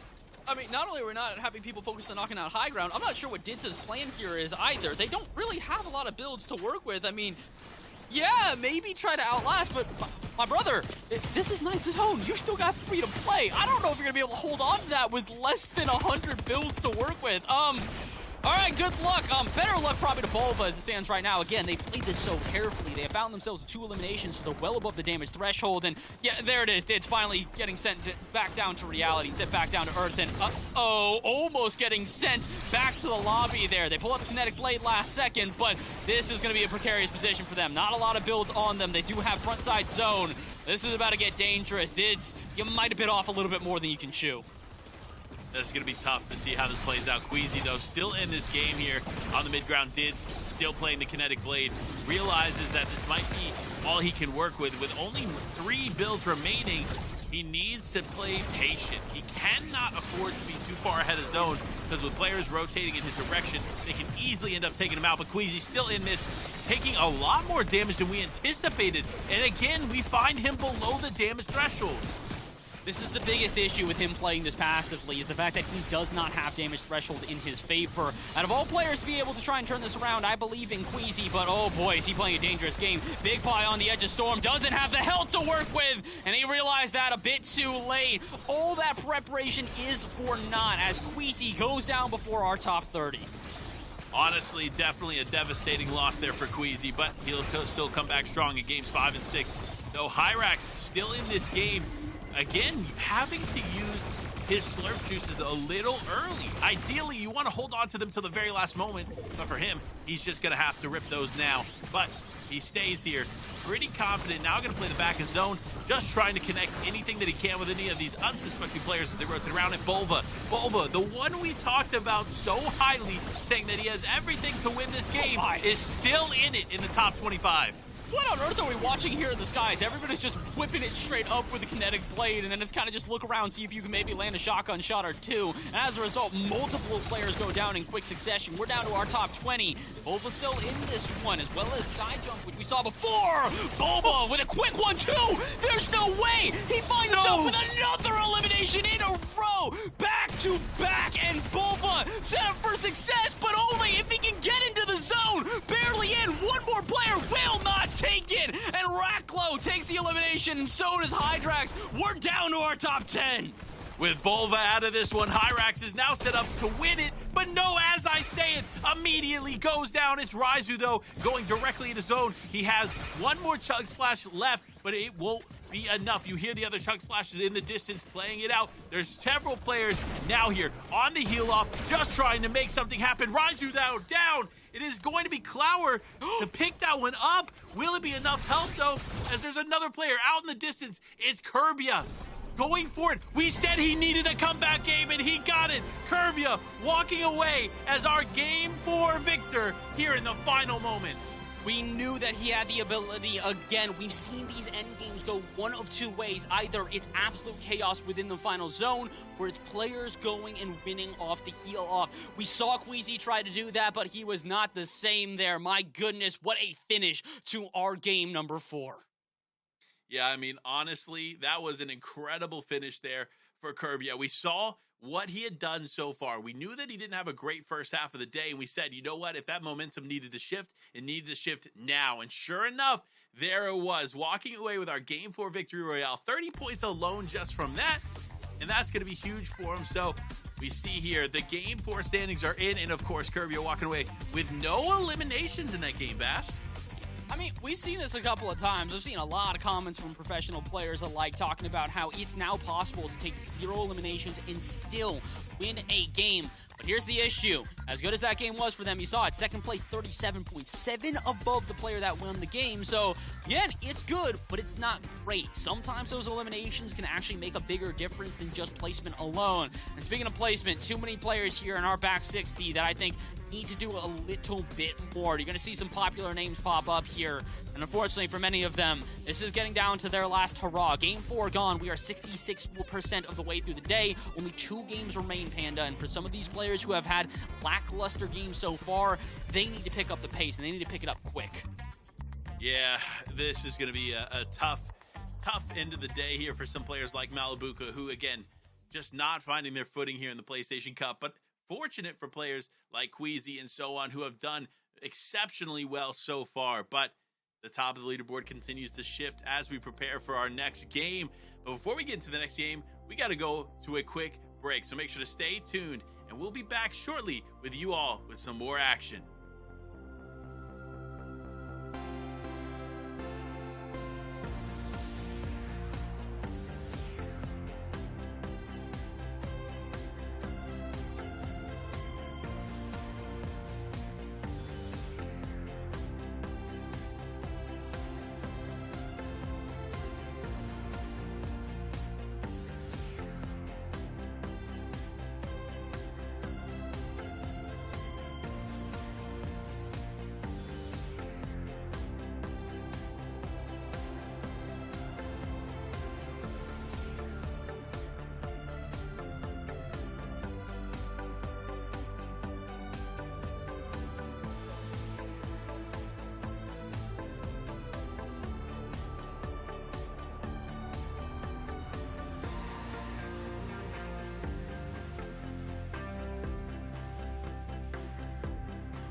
Here we go, folks. 2 more games remain here in the PlayStation Cup, and you already know we have to talk about the overall standings before we go into those 2 games.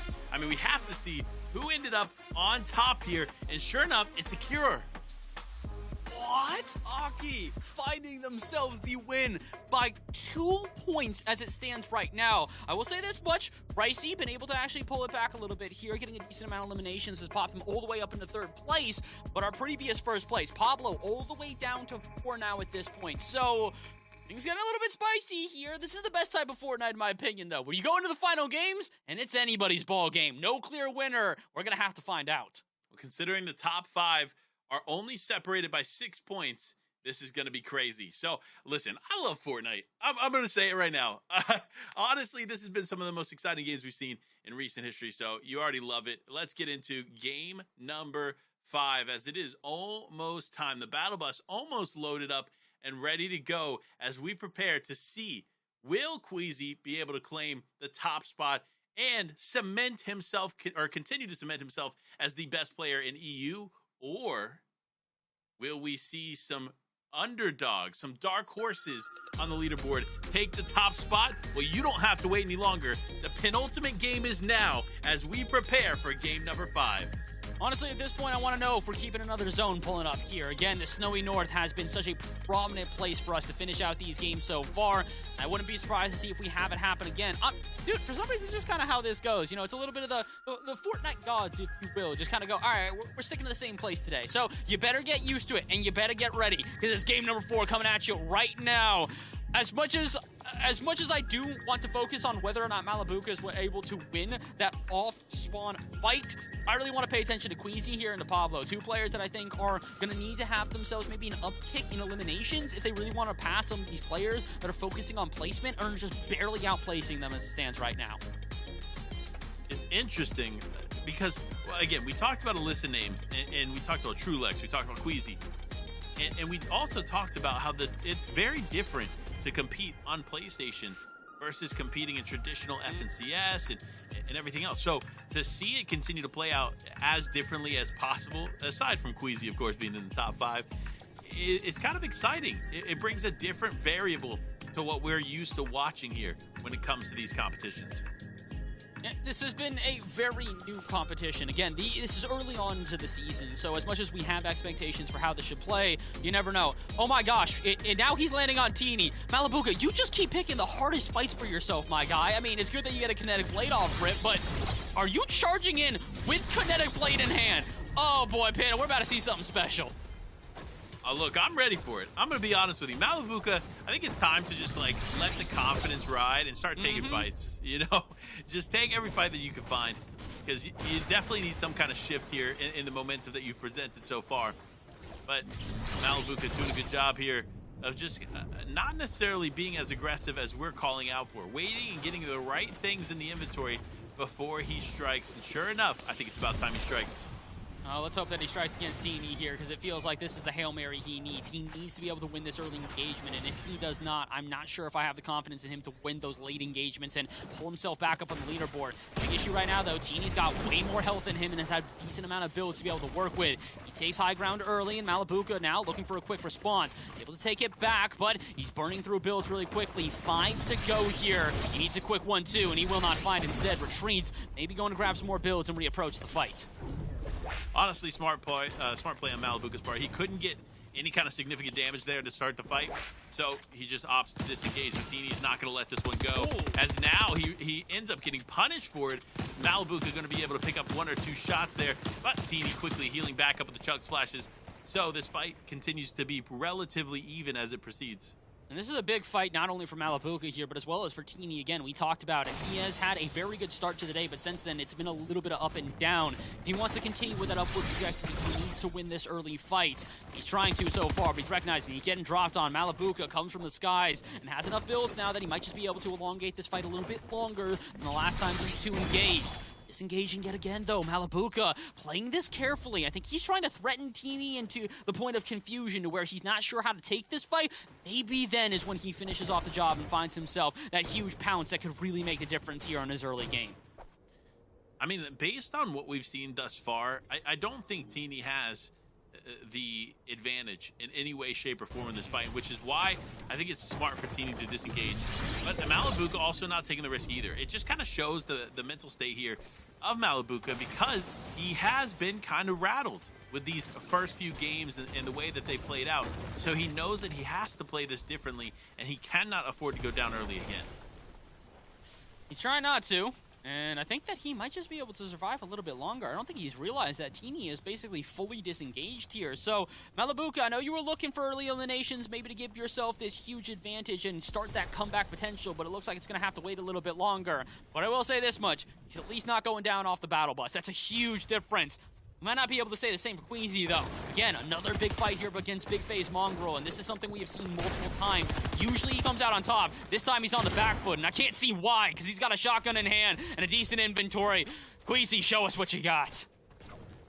He's already starting the fight very, very confident. You see him getting the best of Big Phase Mongrel, but Big Phase Mongrel going to be on the back foot, just trying to wait for the right shot. You see Queasy just going for any kind of angle or entrance that he can, and now Big Phase going to go ahead and disengage. honestly the smart play on his part. He cannot afford to continue to take the fight with limited shield, especially a fight with Queasy nonetheless. Yeah, you do not want to fight up against Queasy. I think there's a couple players maybe you can try and take a little bit more of a risk, especially considering we're going into game number 5, where it's kind of, you know, you have to pull out all the stops at this point. You don't really have much of an option. But Queasy, not one to mess with at all, except for maybe some of the other people approaching here. You can see a Hedrofan on the other side trying to get involved, but he's actually caught the attention of Mongrel first, and also the attention of somebody from a distance. This could be a problem, because now Queasy's here in the shots, and he's going, oh, we fighting again? All right, cool, I'm back in. Oh, that was a big shot missed there for Queasy. All it takes is one relatively solid shot, and this man is out. And Queasy knows this. He knows that he can't be in the best state based on the way that he is running. And sure enough, big phase Mongrel ends up getting picked up, and it's none other than Trulex there in the distance.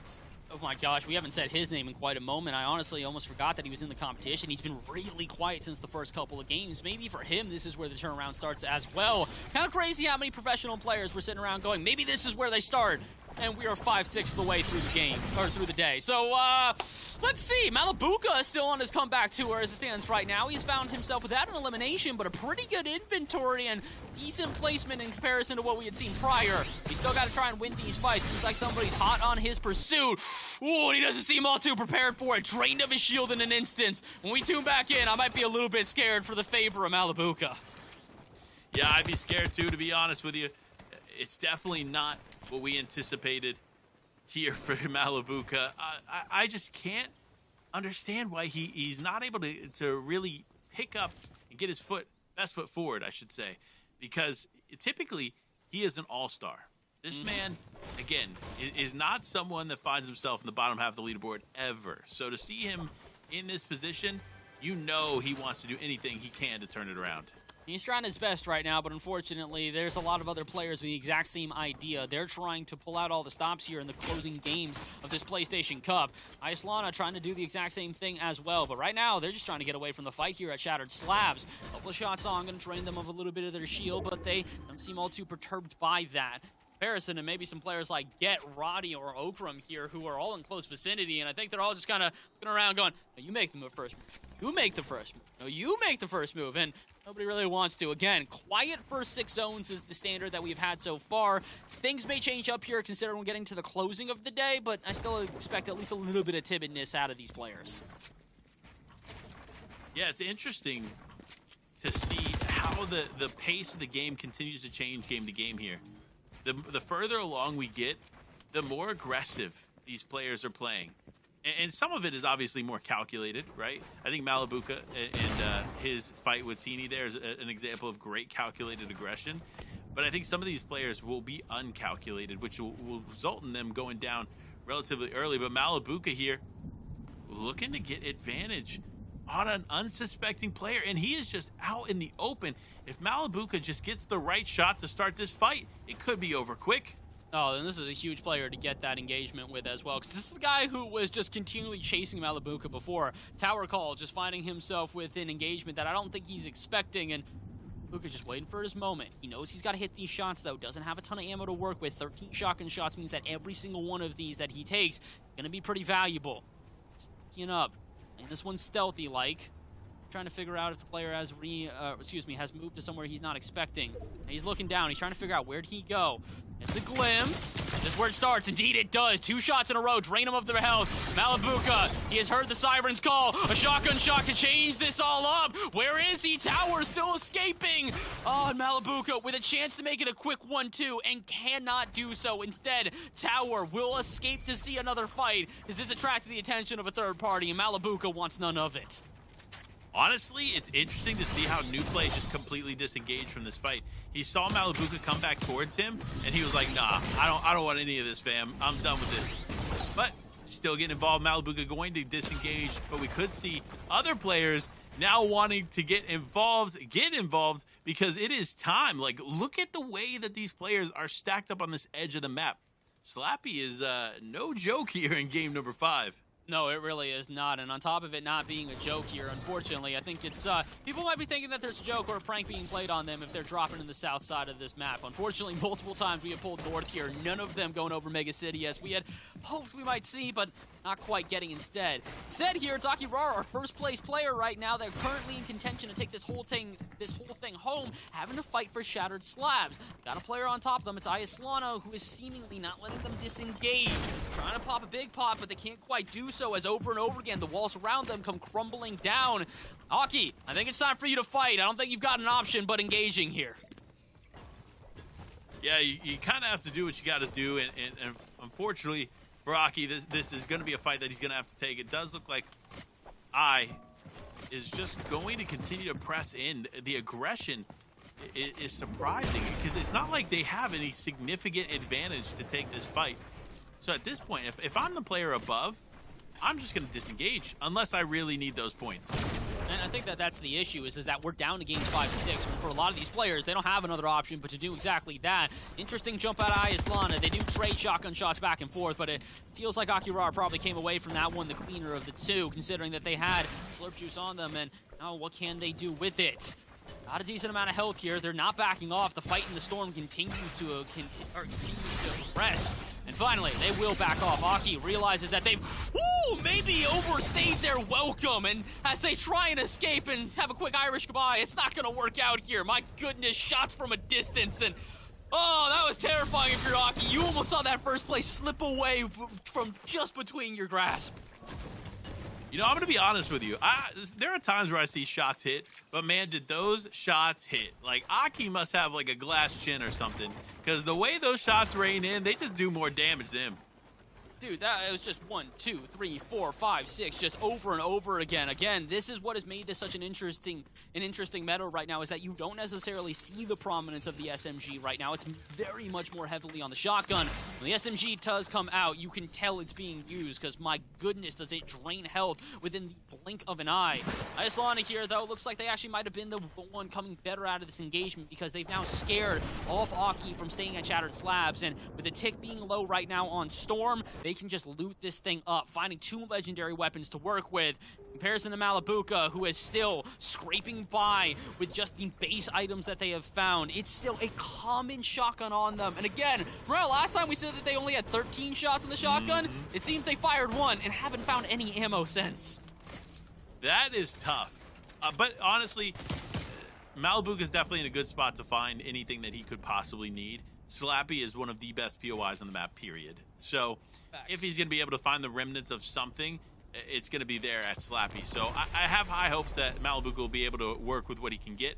But for Queasy, he just needs to focus on Surge. And that's why we've seen a bit of a change in game plan here from Queasy. In these past few games, he's been a lot more passive, patient, and methodical with his choices. And he's been more focused on the heals. Now, he's built up, used a lot of those resources outside of zone, but he's looking to catch those players seemingly off guard as they rotate in, which is a really, really good play on his part. This is what he should have been doing a little bit earlier, especially those games that he struggled more and more with Surge.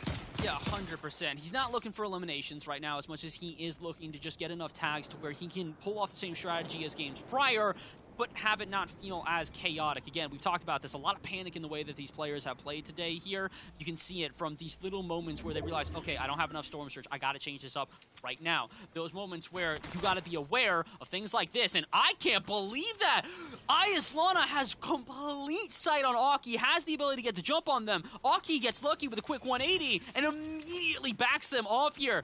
Ayaslana, I don't know if you know this is the same player, but dude, you gotta leave Aki alone. This is just bullying at this point with the ways that you just continually chase after them. I mean, poor Aki, dude. Right? Like this man just can't catch a break. He's just trying to get away. Like, what is this? And honestly, I don't think I is sure where Aki is either. Oh, maybe. My gosh. Wait. No. Could we see Miss Aki? I'm just confused what I's doing. Maybe trying to get a glimpse, maybe thinking that Aki is further away? They aware? I think they're just confused. Again, this is the confusion we've talked about so many times over and over again. Is What exactly is this? I think finally they do know Aki's there. Yeah, I was going to say, they made some noise, so this should be enough for Iyslana to recognize that they were just kind of lurking around. Man, I don't know what's more impressive, the ability for Iyslana to never let Aki get away, or the fact that Aki somehow keeps getting away from these engagements unscathed. Yeah, honestly, this is a tough fight to see, especially even for Aya. Spending so much time invested into one fight, using your resources, your ammo, and everything else to try and maintain this fight is definitely rough when you don't win, right? When you aren't walking away as the victor of the fight, or at least getting the sweet ravishes of a victory like that. So for him, definitely a lot of time spent. But for Ratty, up here, ready to go. You already know Zone 4 appears, and this bad boy, this floating island is here. So players from all around the map are going to compete for their opportunity to get that sweet mythic pulse rifle. That thing, again, we haven't got to see a lot of action from it, but you and I both know how strong it truly is. I think it's just got to get into the right hands at this point. We've seen multiple players be kind of timid with ways that they're playing with it, using it more for utilization of knocking down walls and sort of forcing players to back away from them. I want to see it get into the hands of somebody who's a little bit more aggressive. Maybe not even a Queasy, I would say, because he's actually played a little bit less aggressive. Imagine if this somehow finds its way into hands of Malabuka, who's on this as absolute revenge tour as it stands right now. Could you imagine what he would do with a pulse rifle? Honestly, I don't want to imagine, because the rest of the lobby would probably be terrified at that point. Yeah, look, I think the most terrified player in this lobby might be, you guessed it, Malabuka. Look at how patient he is playing this. He is covering every single angle, entrance, etc., just to make sure that he is good to go. And he is not still by any means. Typically, you see players by this point, they've gotten the nerves settled, they're ready to go, but no, he's jittery, still in this, and still looking to make a comeback that he believes he probably can do. I mean, honestly, it's anybody's game at this point here. As much as those early engagements have been huge, we're looking at who's at the #1 player on the leaderboard here, and they're only at a total of just over 60 points, which sounds like it should be a decent amount, but when a VR is 30 points, you get enough eliminations on top of that with a 2 points per elimination. Say you drop a, 10 bomb out of nowhere, that's 50 points. That can catapult you into a good position. We've seen that out of Malabuka. That's what he's doing right now. He's trying to chase those early eliminations and then give him the opportunity to even get a VR later on. I'm hoping that we can see him live up to the expectations that have been set, because I feel like for a lot of players who maybe aren't as familiar with FNCS and some of the professional circuits within Fortnite, they're looking at us going, why are you calling out a dude who's dropped top, or who has been out first 5 players 3 times already today? Because the potential is limitless. We need you guys to hold out faith, because if Malabuka, or even Teeny for that matter, finds themselves a good game #5, you will understand why we've been calling to their name so many times. Yeah, they're both definitely two that can walk away here in an advantageous spot following this game. I mean, it really just comes down to how many eliminations they can put on the board. I genuinely believe Malabuka is one of the best when it comes to getting a victory royale in a game, and considering he's made it this far, there is definitely a chance for him to do it. But when it comes to this comeback that they both so desperately need, it all comes down to eliminations. So a lot of these players haven't broken that 7-8 elimination threshold per game. So if Malabuka can do that and win the game, I mean, the comeback is real. Yeah, the comeback is possible for everybody at this point. I think that's what we just need people to be able to hold out, is that there's so much potential for so many different players to find themselves, considering, again, the differences in the ways that you can win. Whether it's not the heal off, whether it's the out-fragging your opponents and just find elimination after elimination like Griff is trying to find here. They're struggling to do so, but they barely finish off tower there. That was terrifying, I'm not going to lie. Both of those players keep me a little bit on their toes, but they got to stay on their toes a bit longer. Griff, you're still far outside the zone and without much heals. He's ditching all the weapons that he just had. That was a complete loophole. Griff's the panic. You can see it in their place. Yeah, and I even believe that there was a med miss there. So if that was the case, that's going to be tough for Griff here, as he still needs to rotate in. Fortunately, does have the aerialist augment, but I don't know that it'll be enough. You see 5, and unfortunately, Griff is going to be out here in game #5. But Malabuka still in it, but only putting 1 point up so far. I mean, the pressure on their shoulders is just absolutely insane. I can't really blame them for making little mistakes like that when in the heat of the moment, you don't really know what to do, especially when you've got the best that PlayStation has to offer. These console warriors continually fighting it out here as we continue through game number 5. It seems like we are starting to get a little bit more of a settle down. Again, usually it's game number 6, and that's kind of a trigger for everybody to go absolutely apoplectic.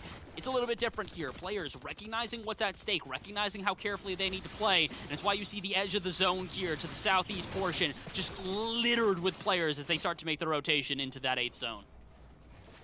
Yeah, and seeing how many players still need to rotate, this is going to be a tough one for sure, especially for Exile, who does not have the Kinetic Blade.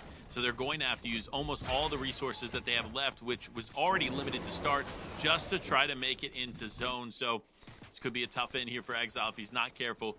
Fortunately, though, it does look like another player wall-to-wall with him. If he's able to catch him off guard, that could be the refresh he so desperately needs.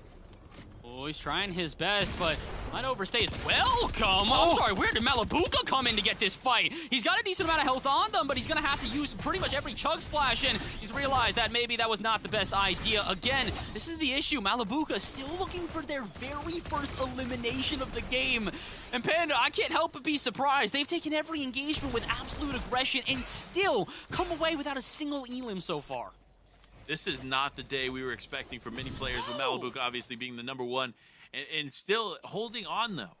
He's going to need several eliminations, and with 46 players up in this game, it's still possible for him to get 5 to 10 eliminations, and that'd be a really, really solid comeback game. Because remember, 2 points per elimination, you get 10 eliminations, that's 20 points. Then you get the 30 points off of the Victory Royale. And based off of what we saw in recent games, that could put you up in the top 20. So, to be honest, it really just comes down to 1 or 2 pop-off games, and then Malibuka is right back in contention. I mean, you said it. He's done this before in other competitions. Finds himself with 3 off-spawn elimination, or gets eliminated off-spawn 3 times in a row, and then wins 3 games in a row in comparison. So the options and the potential here for Malibuka is absolutely limitless, but unfortunately, he just hasn't been able to show off that potential this game so far. 0 eliminations, really been chasing every single one he can find, but it's been a bit difficult for him. Speaking of difficulties, it seems like he's not the only player struggling to find elims. We turned in for a second there with Alberton, otherwise known as Pablo, and he finds himself with 0 eliminations and a gray AR. That's a bit surprising. Yeah, it's definitely not what he's looking for, and that's why you see Pablo just gathering intel, looking around, seeing what he could take advantage of, and surprisingly enough, he doesn't see the opportunity there in that player above him, so he's going to go drop down and just focus on getting some tags. 82 damage above the threshold is not a comfortable spot to be in, and Pablo knows that. And that's why he is looking to connect any shot that he can to climb above that threshold. I mean, both of these guys right now feel like they're just kind of looking for whatever opportunities they can find. Very different plays here again with Pablo underneath the threshold versus Malibuka well above it. You can really tell how crazy it is that he hasn't found an elimination when he is 400 damage above that damage threshold. That's a crazy amount to not have a single elimination from. Comparison to Shark Luka here, who I think just found another elimination from a distance. My goodness, just absolutely beaming people with that pistol. Again, still very viable. And honestly, this loadout in particular, extremely viable. Luka has the high ground, has a great loadout to work with. He might have just set himself up for success going into these latter zones. And that's what you love to see. Playing this to perfection. New plays, actually just jumping in the box there on Rowdy is going to be able to pick that elimination there off in the distance. And Luka looking to pick up the remnants of that as well. But new plays ends up going down to Angie. So much is happening in these final moments of the game. It kind of is what makes these new zones so different. Is that these next few moments are going to go in the blink of an eye.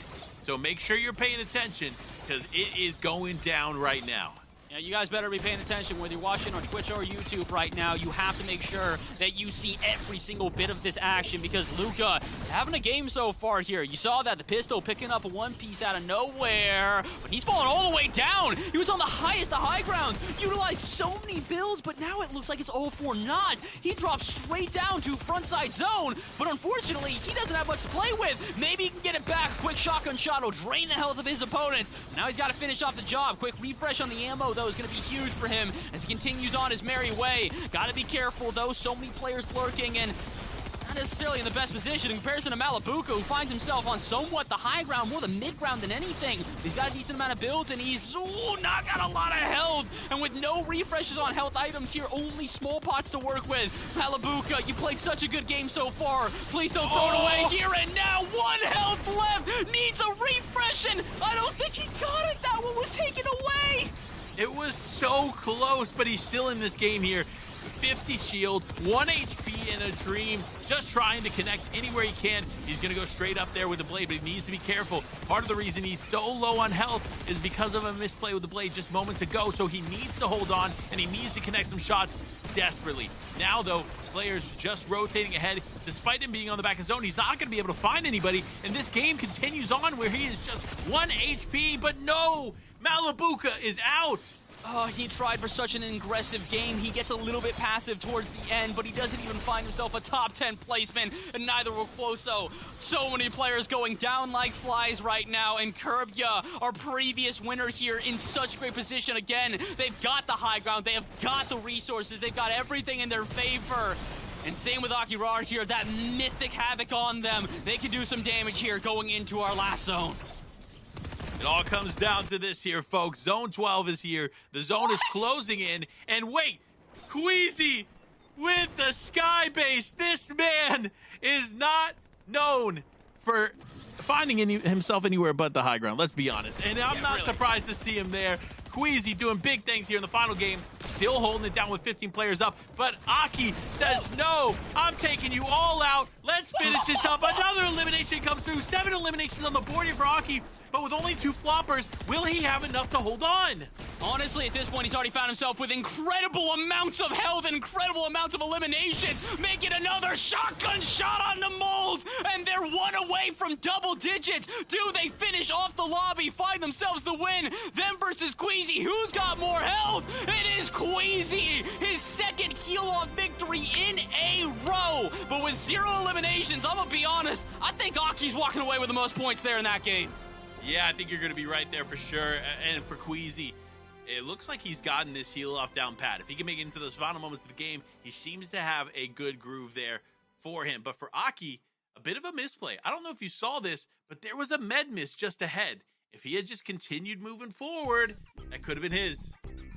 Honestly, there's a couple of things he could have played that one differently. Had he been able to figure out where Queasy was, I surely would have bet on him for a shotgun shot and a send home for that double digits. But honestly, he's got to be proud, and same with Queasy here. Again, we said it's been an up and down day here for the FNCS Pro, but he has found himself with a monumental performance here in game number 5 to potentially turn the tide. Panda, coming out of this game, I'm not really sure who's coming out on top of the leaderboard, but I'll tell you what, you can tell everybody's on their A game. 20 people in the last zone is something we have not seen before.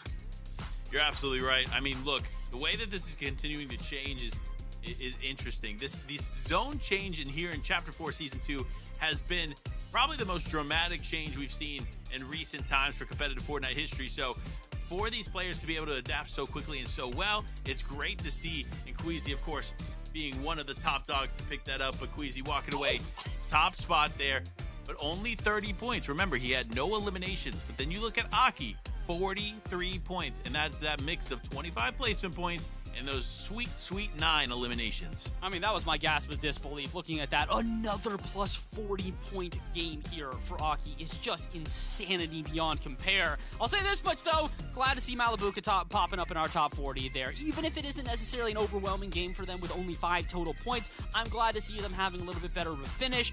And now they got to finish off strong. They got to find themselves a really good game number 6, maybe get enough points to pop into our top 20, or at least help their prize pool a little bit, because for players like them and Teeny, who's in 50th place in that game, we had such high expectations that haven't quite been able to be met yet. And, my goodness, I really don't know what to expect going into game number 6 here, Panda. Well, this is it, folks. Game 6 is the last game of the PlayStation Cup for today. Will some of these teams in the bottom half be able to come back and show what they have, changing their potential prizing from 200 to more? Or will we see the standings stay pretty similar and Queasy or Aki walk away with that top spot, the top $2,000 for first place? Man, So much is on the line here as we prepare for the final game of the day. Bass, final thoughts before we get into Game 6. Honestly, what a treat, man. It's been a little while since you and I got to hop into the PlayStation Cup and be able to be a part of this broadcast, but now that we are back, I'm remembering why I love it so much, man. Competitive Fortnite is such an incredible thing to witness, and especially here in this new season with all the changes that we have found. These end games are built different, dude. I don't know what we're witnessing for some of them. We have games where it's a heal off with only a handful of players remaining. Then we've got games like that where we just see Aki come through. 1 elimination, 2 elimination, 3 elimination, 4 elimination, all the way almost to double digits to end that off. This has been spectacular so far, and we still got another game to go, and I'm just kind of sitting here buzzing, ready to get it started. 5 games down, 1 game to go. As the battle bus gets loaded and gets ready, we have to say it. We have to have one final prediction here, Bass. Do you think Aki wins it, or will Queasy do enough in the final moments to be our PlayStation Cup champion?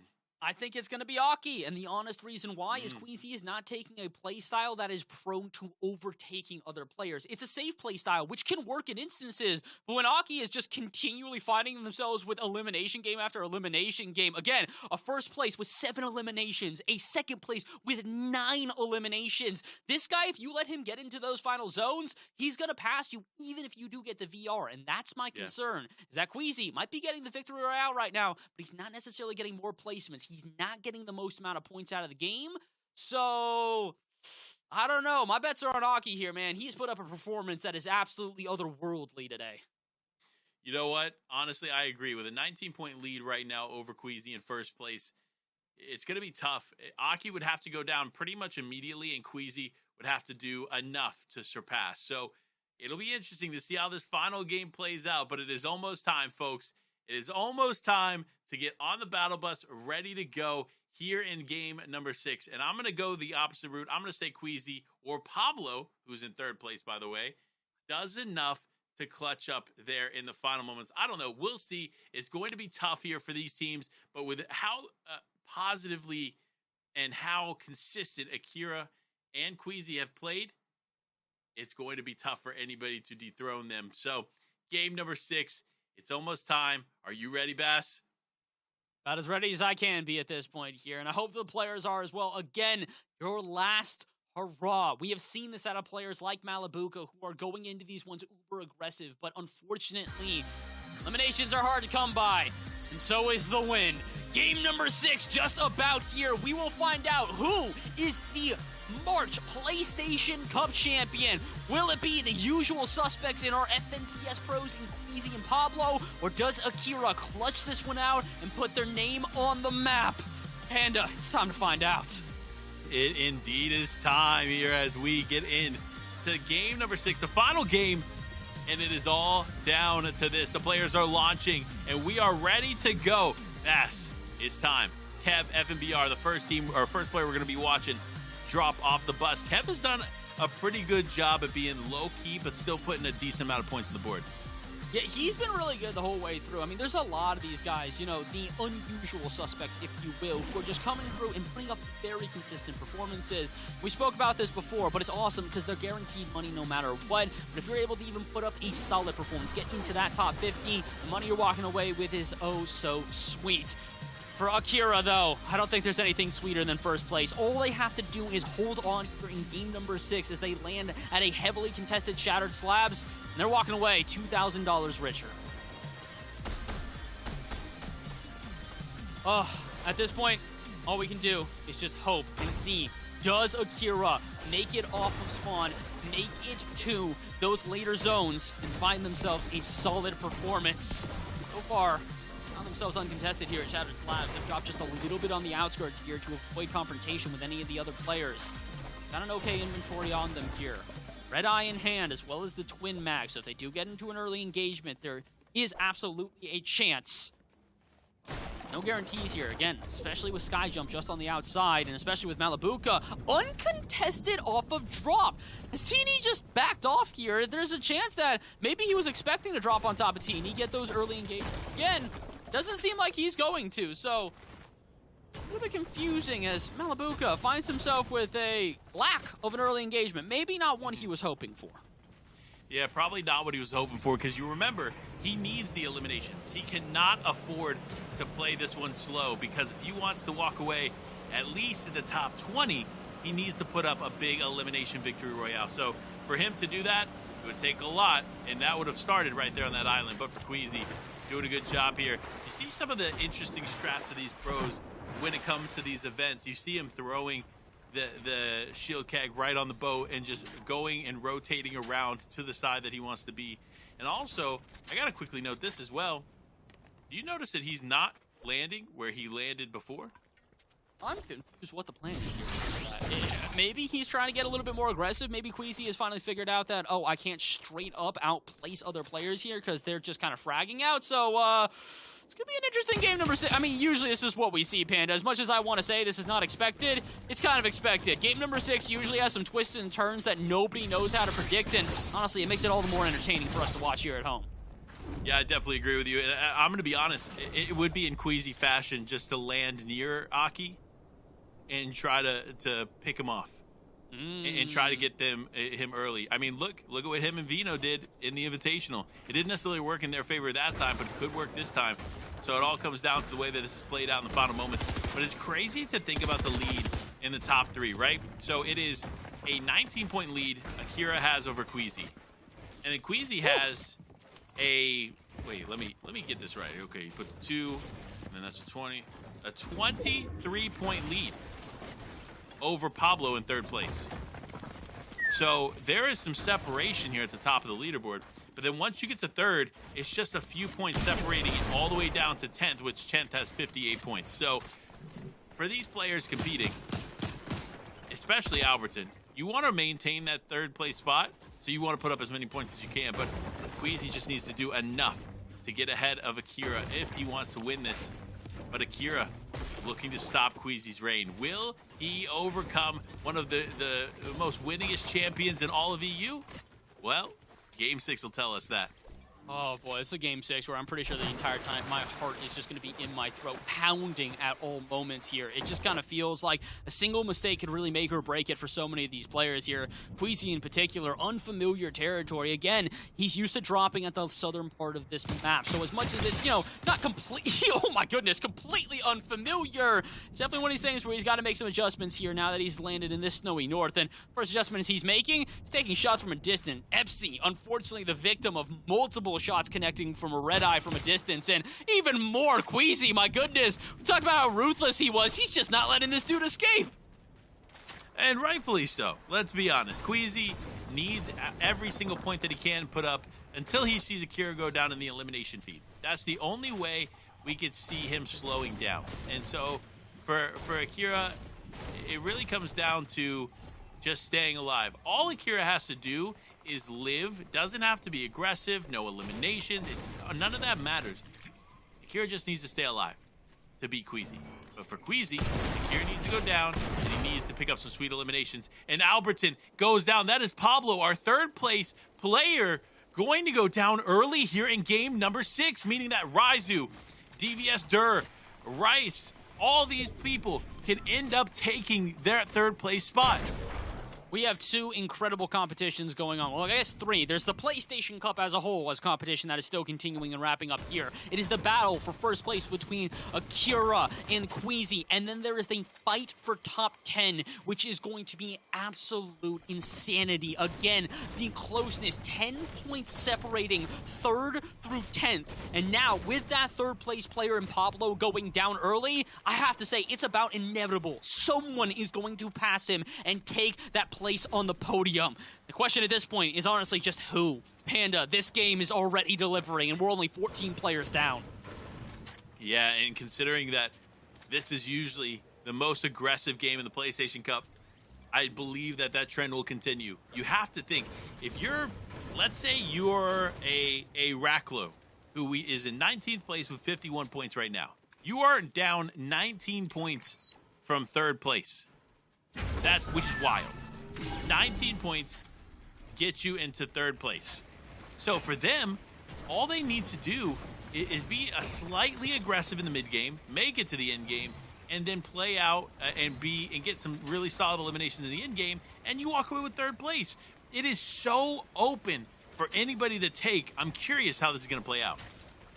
I really am, and honestly, I've been so curious to see how, if this is just going to be the trend. Panda, correct me if I'm wrong, it's been kind of a low-scoring day overall for some players here. Like, we're just getting 2 players barely getting to 100 points in a day where we have multiple pros we expect to just absolutely pop off, and then it's literally 2 players close to 100, everybody else underneath 70 points going into this final game. And it just kind of feels like this might be the meta. Again, so many players that are at the front right now are not focusing on eliminations and high-scoring games as much as consistency across the board. It has made for such an interesting season so far, and it's made for Aki getting themselves so many good shots early on. And that's a big player that if they can take them out early would be huge to really shake up that top 10 right Ricky in front of them there. Had they finished that one off, we're actually going to focus on Ricky now as they go against Mez. Ricky currently standing in 6th place. This is one of those guys who's going to be hunting for that top 10 and that top 3 placement. Not right now. Seems like they're disengaging as they seem to not want to take this fight over at Shattered Slabs. You know, looking back, I was thinking the same thing as you. I was like, this seems like a low-scoring day. But the winners from the January PlayStation Cup, the last one we did, won with 105 points. So Game 5, Akira already has more points than the winner from January. Like, what? I mean, honestly, that just goes to show how good of a day Akira has had. Again, the 2 wins that they have had, reminder, this is a solos event. That means a lot of difference in comparison to what you'd normally see. A 1st place with 7 elims and a 2nd place with 9 eliminations. That is almost double digits, not with a duo, not with trios. By themselves, almost double-digit eliminations. We cannot overstate how impressive of a performance Akira has put on here today. And they're not the only one, though, to be fair. Like we said, a top 10 full of incredibly prominent players who are all doing their most right now. Speaking of doing their most, somebody decides that they want to try and challenge the 1st place player here. Akira gets dropped on out of nowhere, and then all of a sudden Skyjump comes in behind them. Skyjump's been a fragger, man. I don't know if I like him being a 3rd party here, and if you're Akira, you definitely don't like that. No, you're not going to like that at all, and that's what we see here from Akira, just playing from a distance, creating a 2-box separation. Just textbook pro play from Akira, and honestly, deciding to disengage as soon as he could. He saw 2 other players getting involved in that fight, and it was just not worth it. At that point, even if you get one of those eliminations, that's still not solidifying you the win. So, for Akira, the disengage was definitely the right play. Honestly, I think Akira's playing this one about as perfectly as you can right now. It's very, very clear. They're doing this one with a little bit of in-between. They recognize they've had enough aggression through previous games to build themselves a huge lead going into the 6th one, so they don't have to take all of these engagements. Maybe they still have the confidence in them to win these engagements, but they recognize straight up, if they can just outplay Squeezy here, 1st place is theirs without a second thought. In order for somebody from our top 10, who, by the way, can't even be Pablo at this point because they've already been eliminated, in order for somebody like, say, Ryza, in order to get and catch up to them, they need over 50 points, basically, Panda. Do you understand? Like, I don't think that we understand how crazy that is. But for the rest of the audience at home, recognize that's a VR and 10 eliminations in order to even try and pass them. And that's banking on Akira going out early. So, yeah, they know what they're doing here. Akira is recognizing, outplace my opponents, get into a safe position, and this entire PlayStation Cup is in their back pocket. You know what's interesting? This is the first time we're getting to see the combat cachet. This thing is a new addition here to Season 2, and it's one that is more valuable than most people realize. When you open that thing, it's dropping you slurp juices, it's dropping you very valuable weapons, and 400 metal. Like, what? And for a player like Akira, who's trying to focus on, you know, again, avoiding fights, 400 metal cannot be overstated. They can basically just build up a wall, back on out, get that 2-box disengagement that you were talking about before, and they're all good to go. The only issue I see for Akira right now is that for some reason, they have caught the attention out of Skyjump, and as you and I have been talking about, this is not a player who you want to try and engage with. He has won many of fights today, and although he struggles when getting to those ladder zones where rotations and careful plays in between those mid-tarps are important, outside of that, he has been able to win almost every other fight. He has been very impressive, especially if you give him even a little bit of an opening. So as Akira continues to run away here, I can't help but hope they don't get into a fight with Skyjump, because if they do, that could be the end of their 1st place run. It could be. That could be the quick out that Queasy needs to walk away as the victor here in the PlayStation Cup. And for him, you see how he continues to play Edge's own. He knows this is the safest route for him to play, and he knows the 2 games that he's won via heal off. So for him, if he could just continue to be consistent in that regard, that win might come to him as well. Because remember, Akira has gone down in 69th place in one game, 27th in another.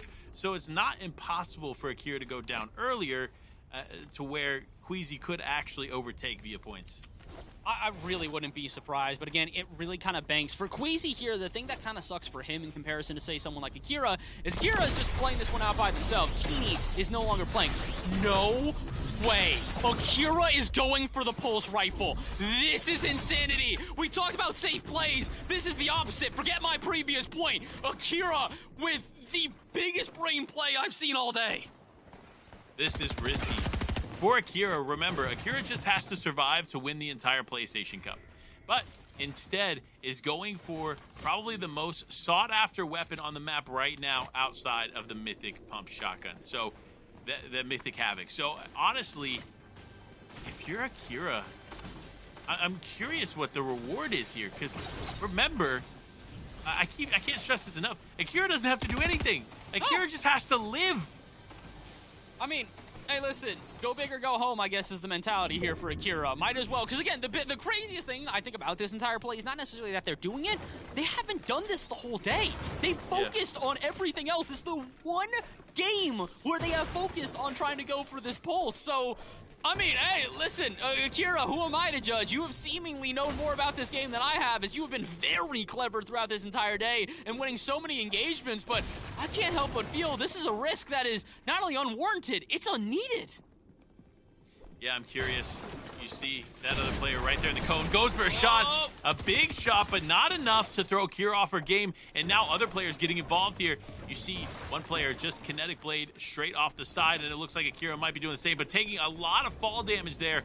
Not at all what they were expecting. Unfortunately, gonna have to use one of those very vital slurp juices to just stay alive in this, but it looks like these players are not going to let Akira get away. But sure enough, that's not gonna be an option, as Akira using that kinetic blade to just disengage and finding cover back in the tree line. Honestly, again, such a risky play for someone who has basically the win in their bag if they survive. I'm gonna be real. I'm probably adding Akira on Twitter later today and just being like, what was the idea here? Like, I have to understand the mentality going into this one. Not because I think it's the worst decision ever, just because, like, there's got to be a reason. You know what I mean? Like, there's got to be a reason you go for that play in Game 6 outside of just like, I thought maybe I'll try to go for the pulse rifle because it spawns on top of me. Like, there's got to be a mentality there that we're not quite understanding. At least I'd like to hope so, because, man, that's a scary play. I'm just sitting here just hoping that Akira doesn't get eliminated, because I'd at least like to see both him and Queasy get into the top 20 and then get a real showdown, end this thing off. Yeah, and Akira has done some pretty big things. So if you look back to the Session 1 for the PlayStation Cup in January, Akira won. So looking to repeat that same energy here today. And in the last PlayStation Cup, they came 21st. So to see how well they've come along from 21st to first place here is insane. Also, a little fun fact to note, in Sessions 2 and 3 of the Console Champion Cup that just passed, first place for both with their teammate. And then, of course, in Session 4, which is the finals, placed 19th. So, definitely incredibly talented when it comes to console play, and the PlayStation Cup is just another place for them to showcase that. Yeah, this really has been a showcase for so many players here. Again, huge shout out to PlayStation and Fortnite for putting this on. It gives a lot of shots to players that normally wouldn't get the spotlight, and oh my goodness, Akira put a spotlight on a player that probably doesn't want it. They try approaching their box and very quickly learn that that is not a player to mess with. A quick 1-2 will send them packing, and again, Akira just been such an incredible player, like you said, consistency throughout the PlayStation Cups, and I can only hope that consistency bleeds into other events as they continue on here. I'd love to see a bright future here for Akira, and honestly, I'm thinking that they do indeed have one. They do for sure. I'm curious what the strategy is here for these players. Look at this map, and look at the disparity of players across the map. There is one singular player out here on the left side, on that west side of the map, by themselves, and then everybody else is stacked up on the east side. So for a lot of these people, they need to start moving north and it looks like it's going to go right over the Citadel. Can I just say, I don't know how excited I am to see how this zone plays out because of the way that the Citadel sits over the water and then elevates up a really high mountain. This could be a tough end game for some of these players. Oh boy, this is... I'm not sure how to feel about this one, man. The highs and lows, like you said, absolutely crazy. The lows here are going to finish off for the day for Malibuca, though. The final time we will mention him on stream as he falls out just before 60th place. And again, it has not been the best day for that player, but we'll focus back on the situation at hand here. The Citadel, again, highs and lows, and on top of that, again, it's the natural elevation changes that are the biggest thing to me, because it's, again, obviously, you've got the building of the actual Citadel above, but that can be broken down. You can shoot at the walls from a distance. You can try and play that a little bit differently. But the straight-up elevation change of a natural rock face coming out of the water is what concerns me the most. I mean, look at this here. It's a huge structure, but on top of that, right side of your screen, look at how hard it's going to be to traverse up that side of the mountain if you're a player on low builds. This is going to be a weird one, man. I'm kind of glad it's the final zone we see all day, because it's going to keep me on my toes the entire time. Listen, we got to finish it off with some excitement, right? But for Akira, holding on right there off the mountain, set up right in the center of zone, and now just doing nothing. The best play that we could have asked for from Akira is just to play patient and do what you can to survive. But Queasy, in a bit of a different mindset. Remember, Queasy has struggled quite a bit with Storm Surge today. That doesn't seem to be the factor here in game number 6. They've corrected a lot of the mistakes they were making. They aren't playing as passive. And so for Queasy, that's a huge turn of events. Man, listen, I gotta give Queasy a shout out in multiple angles right now. The man's taking great care of his health and still playing some of the best Fortnite we see across all regions. So huge props to Queasy for being able to do what he's doing.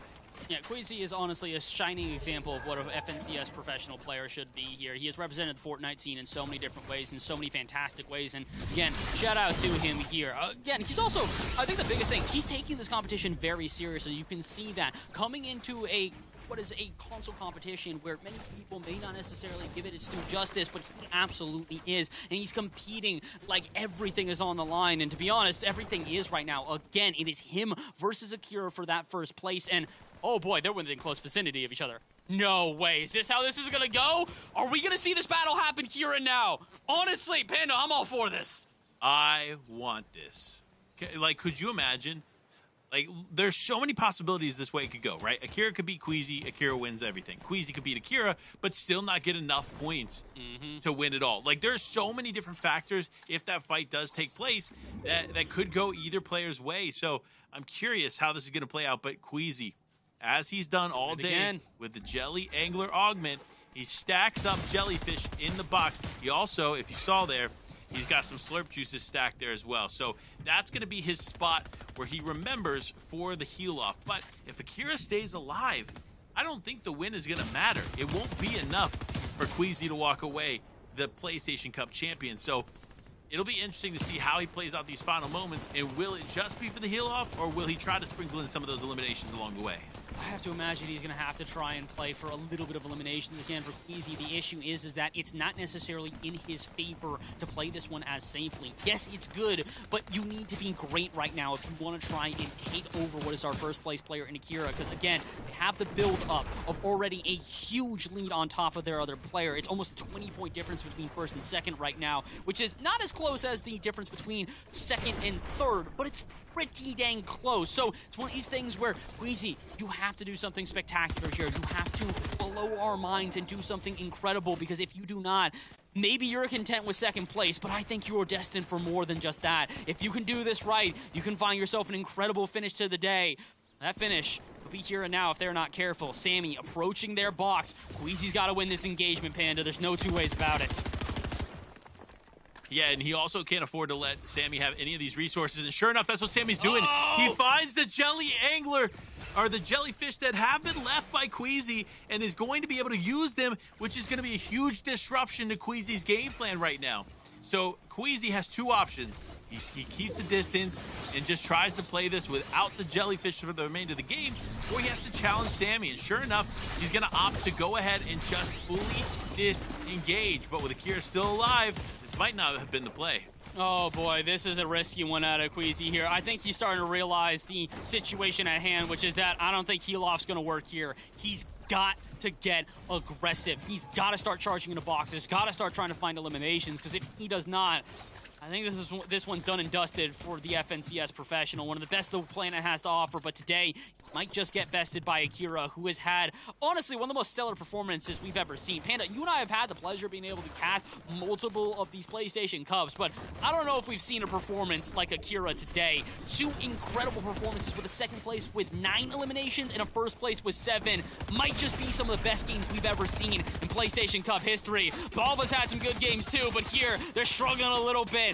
Not necessarily doing too well. They have to pop that slurp juice, and that's the last health item they have on them. Will it even save them? Continually just getting drilled for every angle as the box around them crumbles, and so does their health. Volva, man, went from having some incredible games to unfortunately going through this, but it doesn't matter. It is Darariska going to end up going down here, and Volva coming out the champion of that fight. But for a lot of players, even like Ricky, they're still struggling. Having to deal with Storm Surge and all the players rotating around them is a tough position to find yourself in.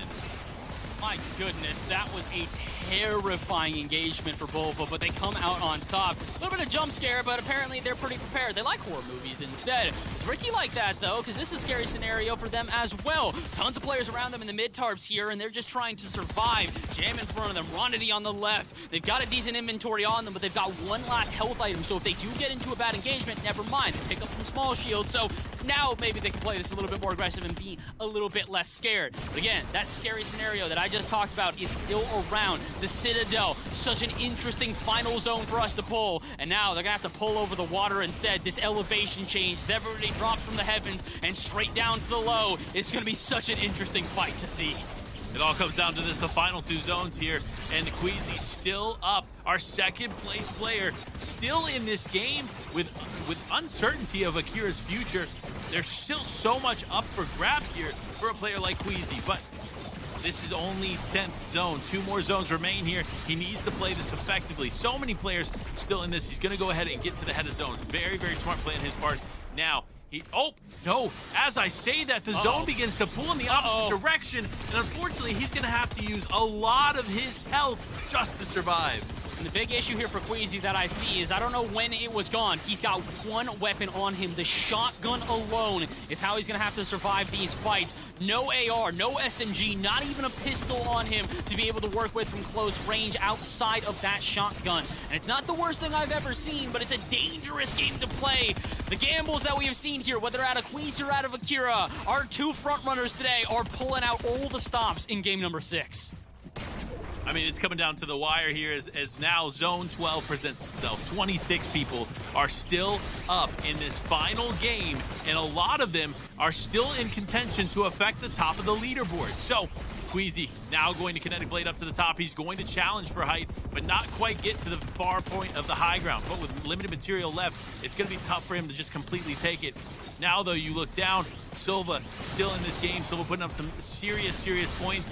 It does look like Raizu is going to go up for the Kinetic Blade play. He's just going to try and stay alive and stay in the sky, but Felipe is going to pick up one onto Volva, but unfortunately going to go down in exchange, and this is how chaotic these final moments are going to be.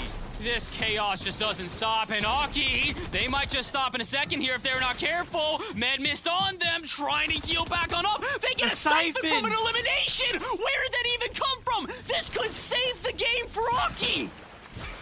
And there it is. Only a few more chug splashes here for Queasy, and yet it's still holding down. But no, Queasy does find all of his stuff, but I don't think it'll matter. Akira should effectively be the winner here. And there it is. Another elimination comes through for Akira. Queasy might win this game, but it does look like Akira might be our champion here in the final moments.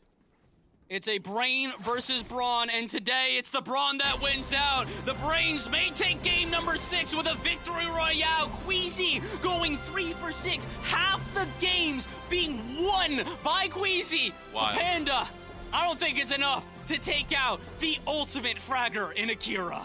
I don't think it is either. I think it's going to be such a close race there to the final moments, but I do think Akira was able to clutch it up, which is interesting. Not often do you get to see a competition where someone wins half the games on the day and doesn't win all of the marbles. So let's go ahead. Let's break down the day, because today has been nothing short of incredible. These games have been, honestly, some of the most exciting we've watched in PlayStation Cup history.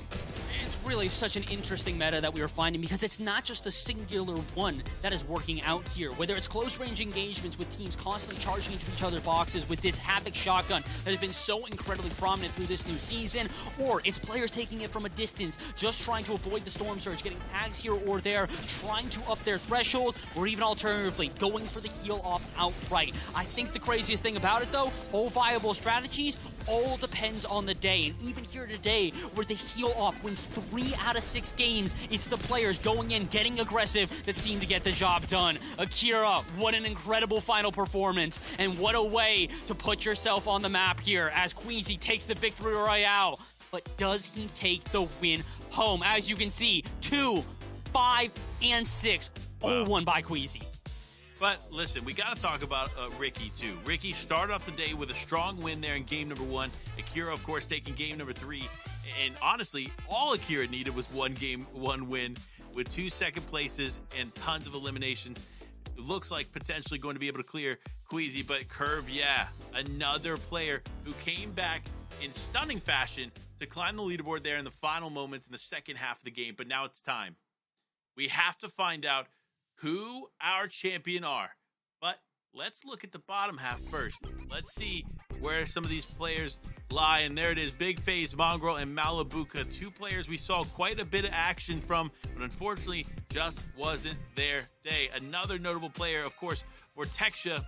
Definitely not the experience we were expecting, but don't worry, still walking away with a couple $100. Yeah, everybody getting some prize money here today, but for a player like Malabuka, they're looking for just a little bit more. I gotta say, if you had told me Malabuka walks into this competition and walks away with a single elimination the whole day, I would have called you a liar. There's no way I would ever imagine that, but it's not his day, and unfortunately for a lot of these players, as we continue on through the 61st through 80th, it's not their day either. We commend them. We salute them for getting into the competition and giving it their all. Because again, only one player can come out on top, and as we get to 41st through 60th, I'm just sitting here waiting to find out who it's going to be. I mean, look, as we get into the top 40, we have to talk about, obviously, some of the most incredible, insane moments we saw. Trulex having some of the toughest contestation on the map and still walking away with 56 points and only 1 elimination on the day. Hyrax winner, another player just hungry for elimination. Skyjump as well, 11 eliminations in total for the day. And finding themselves outside the top 20 is definitely, it just speaks to the value of placement points here, Bass. It's the value of placement points, but do placement points grant you the win overall? It's time to find out who is the champion here for the PlayStation Cup Europe in March. It is none other than Akira. They walk away 138 total points, but that's not the most impressive part to me, Panda. 23 elims, the only player in the entire competition to get over 20 eliminations. And I'm going to be honest with you, I think this might be a PlayStation Cup point history with this format. So that might be the highest points we've seen in a PlayStation Cup of this format for this. So Akira, congratulations on a phenomenal end to the day. Well-deserved win. Obviously, congratulations to all the players competing today. It was not an easy qualifier process to get through to get to this point. So for all of you, it was incredible to see this action unfold. And of course, if you want to participate in PlayStation Cups coming up here in the future, go to compete.playstation.com, link right down below. Get involved. All the information to get involved in games like Fortnite and others is right there for you to take. But also, get involved in the Discord. You have to check this out, honestly. Join the PlayStation Tournaments community Discord, and you'll find regular updates on esports events, articles, videos, and meet with others to improve your game. Scan that QR code on the screen, get involved, get in that Discord, or use the link there, of course, if you prefer that. But honestly, come hang out with us in the Discord. There's so much stuff going on in there. We definitely want you to be involved. And of course, there's so many other titles and stuff as well that you can compete in, Bass. Tell us a little bit more about them. Titles.